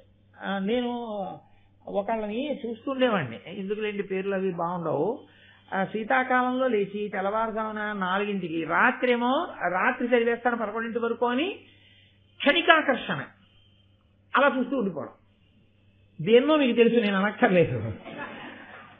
తెల్లవారుజామున లేస్తానని అదేం చేస్తుంది? దానికి ఉన్న క్రమశిక్షణ మనకి లేదు. 4ంటికి నేను లేవాలి, నువ్వు మోగు అంటే ఇంటికి ఒక్కరిచ్చినట్టు 4 అయ్యేటప్పటికి సెకండ్లతో గణగణ కొట్టేది. అంతకన్నా ఏమైనా చేస్తుందంటే ఈడికి లెంపకాయ కొట్టి లేపుతుందా? ఒక యంత్రం అది 4ంటికి నన్ను లేపంటే గంట కొట్టి శుభప్రదంగా మంగళప్రదంగా గంట మోగుతూ లే అని లేపు. నువ్వు దాని నోరు ఇలా పట్టుకుని నోరు మోయి, నువ్వే కదా లేకున్నావు, నువ్వు నిద్రపోయావు. ఎన్ని మాటలు దాని కంఠం నొక్కావో అన్ని మాటలు నువ్వు మెట్లు దిగావు. ఎన్ని మాటలు నువ్వు లేచి దాన్ని పవిత్రంగా చేతితో స్పృశించి భగవన్నామని చెప్పి నమస్కరించి లేచి నీ పనిలోకి నువ్వు వెళ్ళావో అన్ని మాటలు మెట్లెక్కుతున్నావు. లేవలేని వాడి అలారం ఎందుకు? అలారం పెట్టుకున్న వాడికి నిద్రపోవడం ఎందుకు? రెండూ తప్పులే. ఇది సాధన లేకపోవడం. పైగా పక్కవాడి మీద ఏడుపెందుకు? ఈ అసూయ అన్నది ఒకటి వస్తే వచ్చేవి జారుడు మెట్లే. నన్నయ్య గారు ఏదో సరదాకి రాసిన పద్యాలని మీరు అనుకోకండి. ఎవడి జీవితంలో వృద్ధిలోకి రావాలనుకున్నా ఆయన తెర వెనక చేసేటటువంటి సాధనని మీరు గమనించవచ్చు. కాబట్టి ఆ సాధన అన్నదే అంత అవసరం. కొన్నాళ్ళయింది. అయిపోయిన తర్వాత ద్రోణాచార్యుల వారు అందరు శిష్యుల్ని పిలిచారు. పిలిచి దానికి మళ్ళీ ఒక గౌరవం ఒకటి ఉంటుంది. ఏమిటి అంటే అందరికన్నా వయసులో పెద్దవాడు ఉన్నాడు కదా, వాడిని ముందు పిలిచి అడుగుతూ ఉండాలి. కాబట్టి ధర్మరాజు గారిని ముందు నించోబెడుతూ ఉంటాడు. ఆయన స్కూల్లో పొడుగు వాళ్ళని ముందు నించోబెడుతూ ఉంటారు. అప్పుడప్పుడు పొట్టి వాళ్ళని ముందు కూర్చోబెట్టి పొడుగు వాళ్ళని వెనక్కి కూర్చోబెడతారు. నువ్వు ఉంటే వాడికి కనబడతారా అంటారు. అవసరాన్ని బట్టి మారుస్తూ ఉంటారు. ద్రోణాచార్యుల వారు ఎప్పుడు ధర్మరాజు గారినే పక్కన నించోబెట్టేవాడు, వయసుని సిద్ధాంతంగా తీసుకొని. కాబట్టి నిలబెట్టి ఆయన అన్నాడు, ఇదిగో ఆ చెట్టు మీద పక్షిని చూశావా అన్నాడు. కృతకమైన పక్షిని పెట్టాడని మీరు అనుకోవచ్చు, తప్పేం లేదు. పెట్టి ఆ పక్షి తల కనపడుతోందా, బాణం వేసి కొట్టగలవా, ఇంకేమైనా కనపడుతున్నాయా అని అడిగాడు. అయితే ధర్మరాజు గారు అన్నాడు, పక్షి కనపడుతోంది, చెట్టు ఆకులు అన్నీ కనపడుతున్నాయి, నువ్వు వెయ్యక్కర్లేదు బాణం, అదొక వృధా. పక్కకి వెళ్ళాడు. ధర్మరాజు గారిని నెత్తినెక్కించుకోలేదు. ఆ తర్వాత భీముడిని పిలిచాడు, నకులుడిని పిలిచాడు, సహదేవుడిని పిలిచాడు, దుర్యోధనుడిని పిలిచాడు, మిగిలిన 99 మంది పేర్లు గుర్తెట్టుకు పాపం అటెండెన్స్ అటుకు పిలిచాడు. పిలిచి అందరినీ ఇదే అడిగాడు, బాణం వేసి తల కొట్టేయడానికి అనలేదు ఆయన. దాన్ని తల ఛేదించాలి. తల ఒకటే కనపడుతోందా, ఇంకేమైనా కనపడుతున్నాయి అంటే పక్షి కనపడుతోంది, ఈకలు కనపడుతున్నాయి, రెక్కలు, వెళ్ళిపో. అర్జునుడిని పిలిచాడు, దాని మెడ మీద తగలాలి బాణం, ఏం కనపడుతోందన్నాడు. నాకు ఇంకేమీ కనపట్టలేదు, మెడ ఒకటే కనపడుతోంది, వదులు బాణం అన్నాడు. అంతే. పక్షి శిరంబు తిరంబుగా నీక్షించితి ఒండుగాన నిద్యుననినన్ లక్షించి వేయుమని సూక్ష్మేక్షణుడు ద్రోణుండు పనిచే ఇంద్రతనూజున్. వదిలిపెట్టు బాణం అన్నాడు. అంతే. ఆ బాణం వెళ్ళి ఖచ్చితంగా పక్షి యొక్క మెడకి తగిలి ఆ మెడ తెగి కింద పడిపోయింది. లక్ష్య శుద్ధి అంటారు. దేని మీద దృష్టో దాని మీదే దృష్టి పెట్టగలగడం. ఇది ఎలా ఉంటుందో తెలుసా అంటే, లక్ష్య శుద్ధి అన్న మాటకు అర్థం ఏమిటో తెలుసా? అది మీరగుట. నేను అన్నం తింటున్నాను అనుకోండి, అన్నం ఏమవుతుంది? నేను జాగ్రత్తగా నా కడుపు నిండేంత వరకు అటు ఇటు పిచ్చి పనులు చేయకుండా, మధ్యలో కూడా చల్లట్టుకోకుండా అన్నం తిన్నాను అనుకోండి, ఏమవుతుంది? అన్నము నేనైపోతాను. నేను దాహం వేసి బింది దగ్గరికి వెళ్ళాను, నాకు ఎన్ని నీళ్లు కావాలో అన్ని నీళ్లు జాగ్రత్తగా గడగడగడగడగడ తాగేయకుండా చక్కగా నీళ్లు తాగాను అనుకోండి, నీళ్లు ఏమవుతాయి? నేనైపోతాను. ఎందుకైపోయాయి? దాని మీదే దృష్టి పెట్టి నీ కడుపు నిండేంత వరకు, నీకు చాలనేంత వరకు నువ్వు లోపలికి పుచ్చుకున్నావు కాబట్టి నీవైపోయాయి. అంతేగాని పరాకుగా ముక్కు దగ్గర పెట్టి పోసేశారనుకోండి, కడుపు నిండి దాహం తీరుతుందా? తీరదు. చదువునందు కూడా అంతే. పుస్తకం ఎదురుగుండా పెట్టుకోవడం తాను చదవడం కాదు, చదువుతుండగా పుస్తకం తాను ఎంత మారిపోతున్నాడు. అందుకే నేను వ్యాసుణ్ణి చదివాను, నేను నన్నయ్య గారిని చదివానంటారు. అంటే భారతం చదవడం కాదు, భారతము తానవ్వాలి. అంటే అంతగా అక్కడ చదువుతున్నప్పుడు పుస్తకము పద్యాలు కాదు, మీకు అంతఃపురము, ద్రోణాచార్యుల వారు, చెట్టు పక్షి వాళ్ళందరూ రావడం, వెయ్యమండం బాణం, అర్జునుడు వెయ్యడం, ఆ పక్షి తల కూడి కింద పడిపోవడం, ఇవన్నీ ఇక్కడ కనపడుతూ ఈ కన్నులు పద్యాన్ని చదవాలి. అప్పుడు ఘట్టం ఇక్కడ ముద్రపడిపోతుంది. ముద్రపడితే ఆయన చదివాడు భారతాన్ని, తడబాటు రాదు. ఇలా ఓసారి పైనుంచి కిందకి వెళ్తూ మధ్యలో ఒకసారి కాఫీ అయిపోయింది ఏంటి అని ఇలా మాట్లాడుతూ సెల్ ఫోన్ తీసి చదువుకున్నాడు అనుకోండి, ఆయన ఏం చదివాడో ఆయనకే తెలియదు. ఆ తర్వాత వచ్చిన తర్వాత ఎవరో ఒకళ్ళు అది కూడా ఉంది కదండి పుస్తకంలో అన్నారు, అది ఉందా? బిడ్డాయి అది ఎక్కడుంది? అదేంటి ఇక్కడ ఉంది కదండి చూడండి. అరే చూడలేదండి అంటారు. చూడలేదేంటి? చదివావుగా మరి. అంటే అక్కడ శ్రద్ధ లేదు, లక్ష్యశుద్ధి లేదు, అది తాను కావాలన్న శ్రద్ధ లేదు.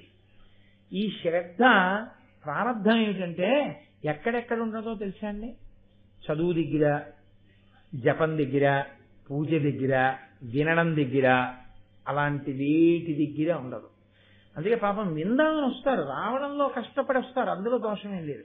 ప్రారంభం ఏమిటో కానీ ఖచ్చితంగా ఇక్కడే నిద్ర వస్తుంది. అది కూడా అదేమిటో మరి ఇళ్లలో అయితే తూలిపోతారు, ఇక్కడ అలాగే కూర్చుని నిద్రపోతారు తపస్సు చేస్తున్నారు. అటు ఇటు కూడా మళ్ళీ బెసకరు. కాబట్టి అర్జునుడు అంత గురితో బాణం వేయగలిగాడు. వేస్తే సంతోషించాడు ఆయన లక్ష్యశుద్ధికి. ఇదిరా నాయనా నేను కోరుకునేది, చాలా అద్భుతమైనటువంటి లక్ష్యశుద్ధిని నువ్వు చూపించావు అని.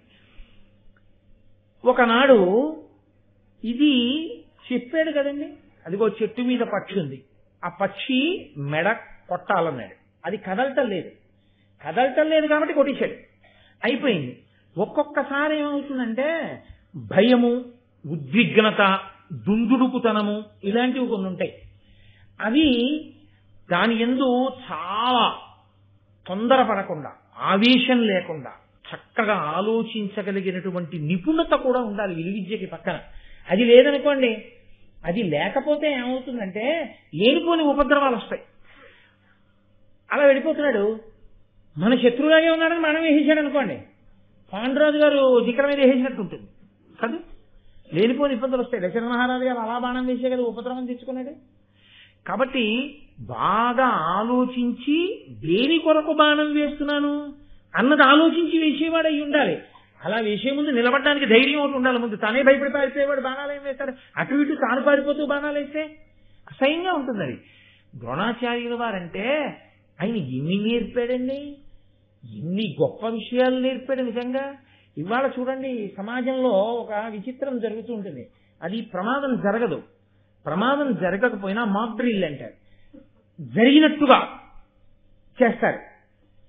చేస్తే నిజంగా అక్కడ అలాంటి ఉపద్రవం ఏదైనా జరిగిందనుకోండి, జరిగితే రక్షణ వ్యవస్థ అంతా కూడా ఎంత సిద్ధంగా ఉంది అన్నది చూడడానికి చూస్తారు. ఏదో ఫైర్ ఎక్స్టింగ్విషర్ ఉంది, దాన్ని ఎత్తి కింద కొట్టే ఆ లోపల ఉన్న కార్బన్ డైఆక్సైడ్ అందులోంచి బయటకు వస్తుంది. ఫైర్ ఎక్స్టింగ్విషర్స్ ఉన్నాయి, అగ్నిమాపక యంత్రాలు, సిబ్బంది ఉన్నారు. కానీ ఎప్పుడు 5 ఏళ్ల నుంచి అక్కడ ఏం అగ్ని ప్రమాదం జరగలేదు భగవంతుడి దయ వల్ల. రీఫిల్ ఒకటి ఎప్పుడు మార్చాలో అప్పుడు మార్చేస్తున్నారు 3 నెలలకు ఒకసారి. కానీ నిజంగా అగ్ని ప్రమాదం వచ్చిందనుకోండి, బెల్ ఒకటి కొడతారు. ఆ బెల్ కొట్టగానే ప్రతి చోట దాన్ని ఆ ఫైర్ ఎక్స్టింగ్విషర్ ని, అగ్నిమాపక యంత్రాన్ని తీసి నేలకేసి కొట్టాలి. దాని నాబ్ వెళ్లి ఆ గొట్టం వెళ్లి లోపల కొడుతుంది. లోపల ఉన్న కార్బన్ డైఆక్సైడ్ సిలిండర్ బద్దలైపోయి కార్బన్ డైఆక్సైడ్ పైకి వస్తుంది, వస్తే మంట ఆరిపోతుంది. అది వీడికి గుర్తుందో లేదో అని ఏం చేస్తారంటే అగ్ని అంటుకోకపోయినా వీళ్ళే ఎక్కడో ఏ గడ్డో అంటించి ఫైర్ బెల్ కొడతారు. ఆ బెల్ కొట్టారంటే అందరూ గబగబా దీన్ని పట్టుకుని పరిగెత్తాలి. వీడప్పుడు ఏమన్నా 3 ఏళ్ల క్రితం వెళ్ళాను చెన్నై ట్రైనింగ్కి, ఇది ఎలా కొట్టాలంటారు, ముందుకు తిప్పి కొట్టాలా వెనక్కి తిప్పి కొట్టాలా అన్నాడు అనుకోండి, అగ్ని ఆగుతుందా వీడు నేర్చుకుని వచ్చే వరకు. అందులో అప్పుడప్పుడు వీడికి ఇటువంటి ఉద్విగ్నతతో వెంటనే ఆ స్థితిని ఎదుర్కొనేటటువంటి స్థితిని కల్పించడానికి కృతక ప్రమాదమును సృష్టిస్తారు. సృష్టించి వీడిలా ఉన్నాడా లేడా, వీడిలా చేయగలడా లేడా, నిలబడగలడా లేడా పరిశీలిస్తాడు. ఎందుకో తెలుసా అండి, చక్కగా ఉన్నప్పుడు మాకు చేసినటువంటి ప్రయత్నం గభాలను చేయవలసి వస్తే చేయలేని వాడు ఉంటాడు లోకంలో. మళ్ళీ అదో గమ్మత్తు ఉంటుంది. మీరు బాగా ఏమండో రేపు 100 మీటర్లు పరిగెత్తాలి అన్నారనుకోండి, 6 నెలల నుంచి పరిగెత్తి పరిగెత్తి పరిగెత్తి పరిగెత్తి సాధన చేసేసి పరిగెత్తవలసిన రోజున 100 మీటర్లు దురుక్కులు పరిగెత్తిస్తాడు. ఓ 3 నెలల పోయిన తర్వాత ఇవాళ నువ్వు ఇప్పుడు పరిగెత్తాలి అన్నారనుకోండి, ఆ మాట మీరు ముందు చెప్పలేదు, ఇప్పుడు ఎక్కడ పరిగెత్తగలం, కడుపు ముందుకు సాగిపోయింది. ఆ ఒక్కసారి పరిగెడితే చాలనుకున్నా, అస్తమానం ఇలా పరిగెత్తమంటారని నాకేం తెలుసు అన్నాడు అనుకోండి. ఎలా అంటే అప్పుడు పనికి రాలేదు ఆయనకి, ఎప్పుడో పనికొచ్చిన వాడని అనుకున్నా ఇప్పుడు పనికిరాని వాడు అయిపోయాడు. అలా వీళ్ళు అటువంటి స్థితి కలిగితే నిలబడగలిగిన వాళ్ళేనా ఈ శిష్యులు? లేకపోతే ఆ స్థితిలో నిలబడలేక వచ్చిన అందరినీ నించోబెట్టి ఒక్కొక్కడిని పిలిచి, నాన్న పక్షిని కొడతావా అంటే కొట్టగలనండి అని ఒకడు, కొట్టలేనండి అని ఒకడు. అర్జునుడు కూడా ఇలా అయితే ఆ పక్షి ఇప్పటికి అయిందాక ఇప్పటికి 101 మంది అది దాన్ని వేయగలవా అంటే అన్ని కనపడ్డాయి, పక్కకి వెళ్ళిపో అని కదా పిలుస్తున్నాడు. కాబట్టి అకస్మాత్తుగా ఏదైనా సంఘటన జరిగితే నిలబడతాడా అర్జునుడు? తత్తరపడకుండా నిలబడగలడా? అప్పుడు కదా పూర్ణత్వం విజయందు చూడాలి. అలా నిలబడగలిగితే ధర్మాన్ని నిలబెడతాడు. ధర్మానికి వైక్లభ్యం ఎలా వస్తుందండి? నోటీస్ ఇచ్చి వస్తుంది ఏంటి? దొంగతనం చేసేవాడు ఏమన్నా రాబో 3 నెలలలో ఏ రోజైనా నేను మీ ఇంట్లో దొంగతనం చేయవచ్చు అని కాగితం ఏమైనా పంపిస్తారా? ట్యాక్స్ కట్టమని పంపిస్తారు. ఏదో ఇన్ని బలాన వచ్చే నెల 21వ తారీఖు లోపల మీరు పన్ను చెల్లించవలను అని పంపిస్తారు. దొంగలు పంపించారు కదా నోటీసులు. కానీ పరాకుగా ఉండేవాడు ఎలా ఉండాలంటే దొంగతనం ఎప్పుడైనా జరగచ్చు అని, దొంగ ఎప్పుడైనా రావచ్చని రక్షకభటుడు ఉండాలి. అని మనలాగే రక్షకభటుడు నుంచి ఉంటే ఎలా కుదురుతుంది? కుదరదు కదా. పరాకుగా ఉండాలి. ధర్మమునకు హాని చెప్పి రాదు. ఎవడో ఉంటాడు ఉద్ధతితో ఉన్నవాడు, వాడు ధర్మానికి హాని చేస్తాడు. అప్పుడు నువ్వు వెంటనే నిలబడి అలా బాణం వేయగలవా? ధర్మాత్ముడు అధర్మము 2 ఉన్నాయి. ఒక ధర్మాత్ముడిని అడ్డు పెట్టుకుని ఒక అధర్మాత్ముడు అధర్మం చేస్తున్నాడు. ఏమైనా చేశారో ఈయన అడ్డు పెడతాడు. ఇప్పుడు ధర్మాత్ముడికి తగలకుండా అధర్మాత్ముడిని పడగొట్టాలి. పడగొట్టగలరా? అప్పటి నైపుణ్యానికి ఇది చెట్టు మీద పెట్టని చూపించి నువ్వు మెనకొయ్యి అన్నదానికి తేడా ఉందా లేదా? అప్పుడు బాణం వేసి ఏమన్నా మీరు పెట్టను కొట్టమన్నప్పుడు ఎలా కొట్టారో అలాగే కొట్టానండి, కానీ ఆయన ముందు ఇంకోటి పెట్టుకోవడంలో ఆయన దయవేసింది నేనేం చేయనండి, మా వెనకవాడు పారిపోయాడు ఏంటంటే అప్పుడు ఇంటికి ఇంకా ఈ పిట్టల్ని కొట్టడం ఇవన్నీ బాణాలు, ద్రోణాచార్యుల వారు పెద్ద శిక్షణ తరగతులు, నేనేమో నెత్తి కొట్టుకుని చెప్పడం, యుగాలు మారిపోయినా మీరేమో పనులు మానేసి కూర్చొని వినడం. ఏమిటి ద్రోణాచార్యుల వారి గురుత్వంలో గొప్పతనం? ఇక్కడ ద్రోణుడి గొప్పతనం అంటే అది. ఇచ్చట మొసళ్ళు ఉన్నవి ఈత కొట్టరాదు అని బోర్డు ఉంటుంది కొన్ని చోట్ల. మీరు చూశారో లేదో, హైదరాబాద్ నుంచి నాగార్జున సాగర్ నుంచి వచ్చేస్తుంటే మంచి గోదావరి ప్రవాహం కనబడుతుంది. ఎవరికైనా ఉత్సాహం వస్తుంది ఒకసారి గోదావరిలో దిగుదామని. కానీ అక్కడే మొసలి బొమ్మేసి, ఒకవేళ వీడికి చదువు రాదేమో అని ఓ పెద్ద బోర్డు ఎడతారు, ఇక్కడ మొసళ్ళు విరివిగా ఉన్నవి నీట ఎందు దిగరాదు. వాడు దూరం నుంచి చూసి వెళ్ళిపోతాడు. ఆఖరికి ఎండుటాకు తగిలిన నేల మీదకి వచ్చిందేమో అని కారులోనే కూర్చొని అద్దంలోంచి చూసి వెళ్ళిపోతాడు కాదు. అలా ఆయన ద్రోణుడు అంటే సామాన్యమైన గురువు అండి. గురువుల వైభవం అంటే ఏమిటో మీరు గమనించాలి. ఆయన ఒక రోజున నదీ స్నానానికి వెళ్ళాడు. ధర్మం అన్న మాటకు అర్థం ఉంది. గురువు గారు నదీ స్నానానికి వెళ్ళి నేను నదీ స్నానం చేసి వస్తానన్నారు అనుకోండి, వెళ్ళి తొందరగా వచ్చాను గురువుగారిని వీళ్ళు పడుకోకూడదు, వచ్చాక లేకుండా. గురువు గారు వెళ్తున్నారంటే మనము వెళ్ళాలి. గురువు గారు వెళ్తుంటే మనం వెళితే మనం ఏం చేస్తాం? స్నానం చేసిన బట్ట మళ్ళీ కట్టుకు రాకూడదు. నది కడితే వేరు బట్ట పట్టుకెళ్ళి ఆ బట్ట కట్టుకుని ఈ బట్ట విడిచిపెట్టి దాన్ని ఆ బట్ట పట్టుకుని రావాలంటే మళ్ళీ నదిలో పిడిచేయకూడదు, ఇంటికి వచ్చి ఉతుక్కోవాలి. గురువు గారి బట్టలు గురువు గారి పట్టుకుని వెళ్ళిపోతున్నారు అనుకోండి, ఇంకా గురువు గారి శిష్యుడు ఏంటి? గురువుగారి బట్టలు, గురువుగారి ఆచమన పాత్ర, కలశ పాత్ర ఆయనే పట్టుకుని వెళ్ళిపోయి ఆయనే ఆ బట్టలు తుక్కుని ఆయనే నీళ్లు పెట్టుకుని ఆయన వచ్చేస్తే వీడి చేతిలో ఉంటే గురుగారు గురుగారు అని కనపడ్డ అనుమానాలన్నీ అడగడం మొదలెట్టారు అనుకోండి. ఆయన ఏదో మార్నింగ్ వాక్ చేసుకుందామని వెళ్ళాడు. మార్నింగ్ వాక్ చేసేవాడు మాట్లాడకూడదు కదా, ఆయన వచ్చేయాలి. అమ్మ బలిసి అడగ దొరికాడరా ఇక్కడే మనకని చెప్పి అప్పుడు నీకున్న అనుమానాలని చెప్పి అడగమన్నా భారతం మీద రామాయణం మీదనా? ఎక్కడ అడగాలో అక్కడ ఆయన ఏదో కూరలు కొనుక్కుంటున్నాడు రైతు బజార్లో. ఏమంటే మొన్న చెప్పిన భారతంలో అని అప్పుడే మొదలెట్టడం. ఆయన ఏ పని మీద ఉన్నాడో దానికో స్థితి ఉంటుంది, దానికో సమయం ఉంటుంది, దానికో సందర్భం ఉంటుంది. ఆయన ఏమనుకుంటాడు, నా ప్రారంభం కొద్దీ చెప్పాను రా భారతం, ఇది ఎక్కడ కూడా అనుకోడు. కాబట్టి ఎక్కడ ఎలా తర్ఫీదు ఇవ్వాలో అలా ఇవ్వాలి ఆయన గురువు అంటే.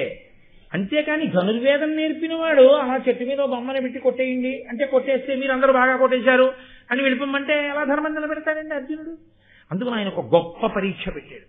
ఆయన స్నానానికి వెళ్ళాడు, వీళ్ళు స్నానానికి వెళ్ళారు. ఆయన అన్నాడు నేను ముందు స్నానం చేసేస్తాను అని. ఆయన అనక్కర్లేదు, వాళ్లే అనాలి. ఎందుకంటే గురువు గారు స్నానం చేసిన తర్వాత పవిత్రమైన నీళ్లలో శిష్యులు చేయాలి కదా. గురువు గారు అంటేనే పవిత్రమని గుర్తు. కాబట్టి గురువు గారు ముందు స్నానం చేయాలి. కాబట్టి గురువు గారు స్నానానికి దిగాడు. దిగి ఆయన స్నానం చేస్తున్నాడు. ఉరే నా కాలు మొసలు పట్టేసిందిరా అని పెద్ద కేకేశాడు ఆయన. అని ఉరే రక్షించండిరా అన్నాడు. మొసలు పడితే నీళ్ళలోకి లాగేదండి. మొసలి పట్టుకుంటే చెట్టు మీద పిట్ట కూర్చున్నట్టు కనపడుతూ కాలుని అందరికీ కనపడేటట్టుగా గురువుగారి కాలు పట్టుకుని కరకరాల వదులుతూ తింటుందేంటి. గురువుగారి కాలు నీళ్లలో ఉంది, మొసలి నీళ్లలో ఉంటుంది. నీళ్లలో ఉన్న మొసలి గురువుగారి కాలు కొరుకుతోంది. గురువుగారు మొసలి ఎక్కడుంది కరెక్ట్ గా వేలెత్తి చూపించండి వేస్తాను మానం అంటే చెయ్యి పట్టుకుంటుంది. ఇప్పుడు గురువుగారి కాలు పైన ఎక్కడుందో చూసుకుని బహుశా పాదం ఇక్కడ ఉంటుంది, నోరు ఇలా పట్టి ఉండుంటుంది, దాని మర్మావయం ఇక్కడ ఉండుంటుంది. ఒక్క బాణం కంఠం మీద తగలగానే గురువుగారి కాలు వదిలేయాలి. అంతేగాని ఎక్కడుందో అలా నీళ్లలోకి ఉండండి బాగా దొరకనివ్వండి చూస్తూ కూర్చుంటే ఇలాగ కాలు ఆయన కూడా విడిపోతాడు. కానీ అందులో పట్టుకున్నది కాలు ఈడి చేయదు. సూక్ష్మ బుద్ధితో గ్రహించి బాణం వేయాలి. అంతేకాని అది గురి చూడడంలో గురువుగారి కాలొక్కటో చూసి తొందరపడి వేయించాడు అనుకోండి, ఉన్న దీనికి తోడు ఈ బాణం ఒట్టెళ్ళి గుచ్చుకుంటుంది ఆయన కాలుకి. నిజంగా ద్రోణుడికి చాలా కష్టమైనటువంటి వ్యవహారమే. ఎందుకంటే ఎవడో దుందుడుకుగా శిష్యుడు బాణం వేశాడనుకోండి ఆ కాలు పోతుంది. అయినా బాణం పెట్టాడు ఆయన. ఎందుకు నమ్మకం? వెయ్యగలడు నా శిష్యుడు అర్జునుడు. ఎంత కాపాడగలడో, ఆర్తితో ఉన్న వాళ్ళని రక్షించగలడు, ఆ నిపుణత ఉన్నది, అలా వెయ్యగలడు బాణం చూస్తున్నాడు. కాబట్టి దానిన్నేరక అందరున్ వివశలైతారున్న అన్నిరిలో కానంగాని శరీరముంగల మహోగ్రగ్రాహమున్ గోత్రభిత్సూనుండేను శరీరం శరంబులన్ విపుల తేజుండేసి శక్తిన్ మహాసేన ప్రఖ్యుడు ద్రోణు జంగ విడిపించన్ విక్రమం ఒప్పగన్. మిగిలిన వాళ్ళందరూ రక్షించండి అంటే గబగబా వెళ్ళిలా చూసి పట్టుకున్న మొసలు కనపట్టలేదు, వేసేద్దాం కానీ బాణం. నీళ్లలో ఉంది మొసలి. ఎక్కడుంది మొసలి కనపడితే కదా మనం బాణం వేయడానికి. చెట్టు మీద పెట్ట నేర్పారు గురువు గారు. పట్టుకున్నది అలా పెట్టేదైనా పట్టుకుంటే పడతాం, మొసలి పట్టుకుంటే ఏం పడతాం. పోనీ మనము దిగుతాం అంటే మనం పట్టుకుంటే ఎవడో దిగడవు. మాకు మొసలి కనపట్టలేదు, బాణం వేయడు. అందరూ పైగా గురువు గారిని మొసలెట్టేస్తుందని భయపెడితే అందరూ పక్కన అటు వచ్చిపోయారు.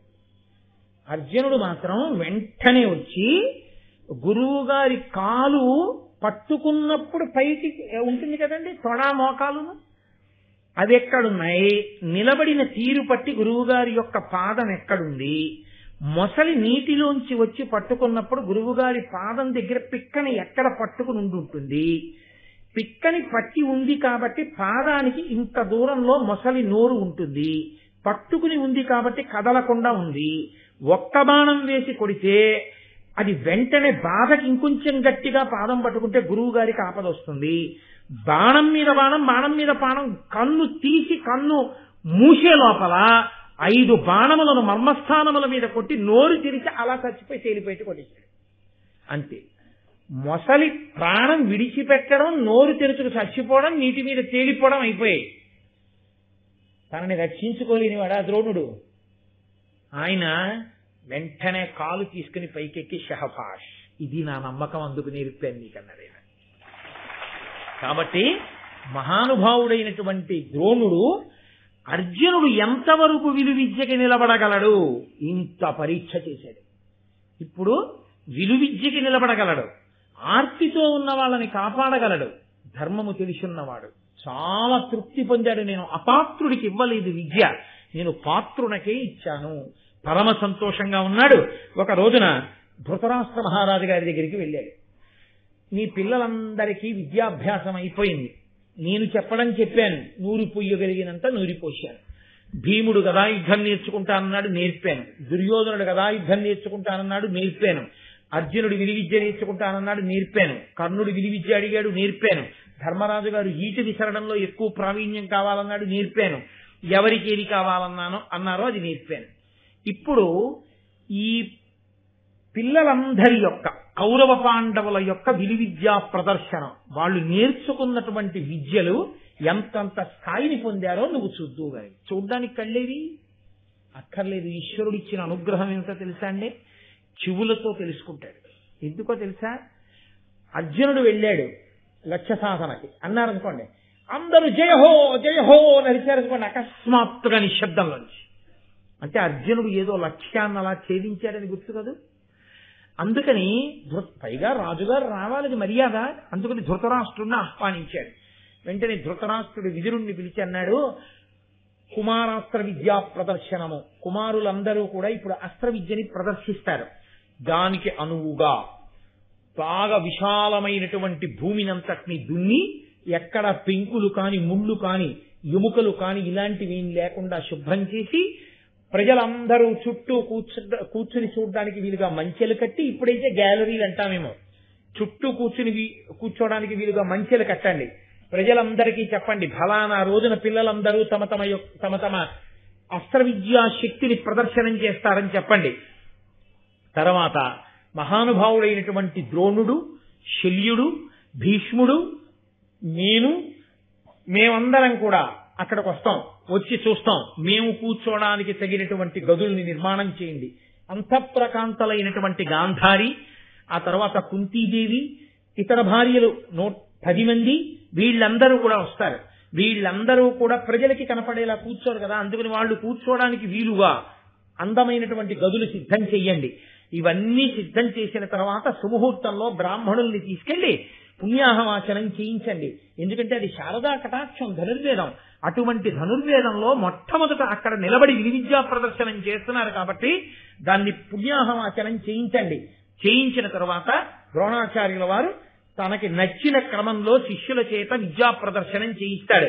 కాబట్టి అన్ని విధాలా సిద్ధం చేయించండి అన్నాడు. విదురుడు మహానుభావుడు ఆ విలువిద్యా ప్రదర్శనానికి వీలుగా భూమినంతటినీ చదును చేసి, మిట్టపల్లాలు లేకుండా చేసి, ఎముకలు లేకుండా చేసి, ఎక్కడా గాజు పెంకులు ముళ్ళు లాంటివి లేకుండా చేసి, గురి చూసి లక్ష్యం కొట్టి బాణప్రయోగం చేసి తన లక్ష్యశుద్ధిని నిరూపించుకోవడానికి వీలుగా కొన్ని లక్ష్యాలను ఏర్పాటు చేసి, గదాయుద్ధం చేసేటటువంటి వాళ్ళు గదలతో కొట్టుకుంటూ తిరగవలసి ఉంటుంది కాబట్టి అలా తిరగడానికి వీలుగా మెత్తటి మట్టితో కూడినటువంటి వేదికలు కొన్నిటిని తయారు చేసి, పరుగెత్తుతున్నటువంటి వాటిని కొట్టి చూపించవలసి ఉంటుంది కాబట్టి క్రూరమైనటువంటి ప్రాణులు నోరు తెరిచినప్పుడు ఎంత లాఘవంగా బాణాలు కొట్టచ్చో చూపించాలి కాబట్టి అలా కొన్ని ప్రాణులను సిద్ధం చేసి, కొన్ని కొమ్ములు, ఆవు కొమ్ము, ఎద్దు కొమ్ము ఇలాంటివి, అంటే వాటి కొమ్ము తీసుకొచ్చి వేలాడగడితే ఆ కొమ్ము మీద, ఇంత కొమ్ము మీద ఎన్ని బాణములను వరుస క్రమంలో కొట్టగలడో అన్ని కొట్టి గొప్పతనాన్ని నిరూపించడానికి వీలుగా కొమ్ములు మొదలైనవి సిద్ధం చేసి ఇన్నిటిని సిద్ధం చేయండి. ఒక్కొక్క అస్త్రప్రయోగం చేసినప్పుడు కారు చీకట్లు కమ్ముకుంటాయి. ఇంకొక అస్త్రప్రయోగం చేసినప్పుడు మళ్ళీ వెలుతురు వస్తుంది. ఇంకొక అస్త్రప్రయోగం చేస్తే వర్షం పడుతుంది. ఇంకొక అస్త్రప్రయోగం చేస్తే అగ్నిహోత్రం పుడుతుంది. దీనికి చూస్తున్న వాళ్ళు ఆపదకి లోను కాకూడదు. అందుకని అస్త్రప్రయోగం జరిగినప్పుడు ఆపద జరగకుండా దూరంగా ప్రజలుండేటట్టుగా అవన్నీ నిర్మాణం చెయ్యండి. విదురా, నీవు రాజనీతిజ్ఞుడవు కాబట్టి దీన్ని నువ్వు పర్యవేక్షించన్నాడు. విదురుడు వెళ్ళాడు. అద్భుతమైనటువంటి అటువంటి అస్త్ర విద్యా ప్రదర్శన వేదికని నిర్మాణం చేశారు. అంతా పూర్తయింది. ద్రోణాచార్యుల వారికి కబురు చేశారు. శుభముహూర్తాన్ని నిర్ణయించాడు. ఇదిగో నా శిష్యులతో కలిసి అస్త్ర విద్యా ప్రదర్శనం చేయిస్తానన్నాడు. తాను చల్లటి బట్టలు కట్టుకున్నాడు, చందనం రాసుకున్నాడు, మెడలో పుష్పహారం వేసుకున్నాడు. పిల్లలందరికీ ఎర్రని పుష్పమాలలు వేయించాడు. వాళ్ళందరూ కూడా వాళ్ళ ఆయుధాలు పట్టుకున్నాడు. వాళ్ళందరినీ కూడా ముందు ధర్మరాజును నించోబెట్టాడు. యవరాజ్య పట్టాభిషేకం కావలసిన వాడు పెద్దవాడు. ఆ తర్వాత దుర్యోధనుణ్ణి, భీముణ్ణి, ఇద్దరు సమవయస్సులు కనుక వాళ్ళని నించోబెట్టాడు. ఆ పక్కన అర్జునుణ్ణి నించోబెట్టాడు. మిగిలిన శిష్యులందరినీ వరసక్రమంలో నించోబెట్టాడు. ఇప్పుడు వెళ్లి తాను మొట్టమొదట మహారాజా అనుమతిని కృప చెయ్యండి, ప్రారంభం చేస్తున్నాం అస్త్ర విద్యా ప్రదర్శనం అన్నాడు. భేరీలు మోగే ప్రారంభం. ఎవరు మొట్టమొదట ద్రోణాచార్య, ఎవరు మొదలు పెడతారు? ద్రోణుడు ఆ పేరు పలుకుతాడు. అస్త్ర విద్యా ప్రదర్శనం ప్రారంభం కావాలి. అది మహాభారతంలో మహోజ్వలమైనటువంటి ఘట్టం. అక్కడ ఎన్ని మలుపులు తిరిగిందో భారతం. కాబట్టి అంత పెద్ద ఘట్టాన్ని ఇప్పుడు మొదలుపెట్టి శివరాత్రి చేయడం ఇష్టం లేక ఈ ప్రదర్శనం అంతా కూడా రేపు సాయంకాలం 6:30 విదురుడు నిర్ణయించిన ముహూర్తంలో ద్రోణాచార్యుల వారు ఆ అస్త్ర విద్యా ప్రదర్శనం ఆ పాండవుల చేత కౌరవుల చేత చేయిస్తారు. మీ అందరూ కూడా బాణాలు మీ మీద పడకుండా దూరంగా కూర్చుని చక్కగానే ఒద్దికగా విద్యా ప్రదర్శనమును వీక్షించెదరుగాక. కాబట్టి ఇవాళకి విశ్రాంతి తీసుకుని రేపు 6:30 కలుస్తున్నాం. మంగళాశాసన పరై మదాచార్య పురోగమై సర్వైశ్చ పూర్వైరాచార్యై సత్కృతాయాస్తు మంగళం. మంగళం కోసలేంద్రాయ మహనీయ గుణాత్మనే చక్రవర్తి తనూజాయ సర్వభౌమాయ మంగళం. ఉమాకాంతాయ కాంతాయ కామితార్థప్రదాయినే శ్రీగిరీశాయ దేవాయ మలినాథాయ మంగళం. కరచరణకృతం వా కర్మవాక్కాయజం వా శ్రవణనైనజం వా మానసం వా పరాధం విహితం వా సర్వమేత్తక్షమస్వా శివ శివ కరుణాబ్ధే శ్రీ మహాదేవ శంభో. సర్వం శ్రీ ఉమామహేశ్వర పరబ్రహ్మార్పణమస్తు. స్వస్తి.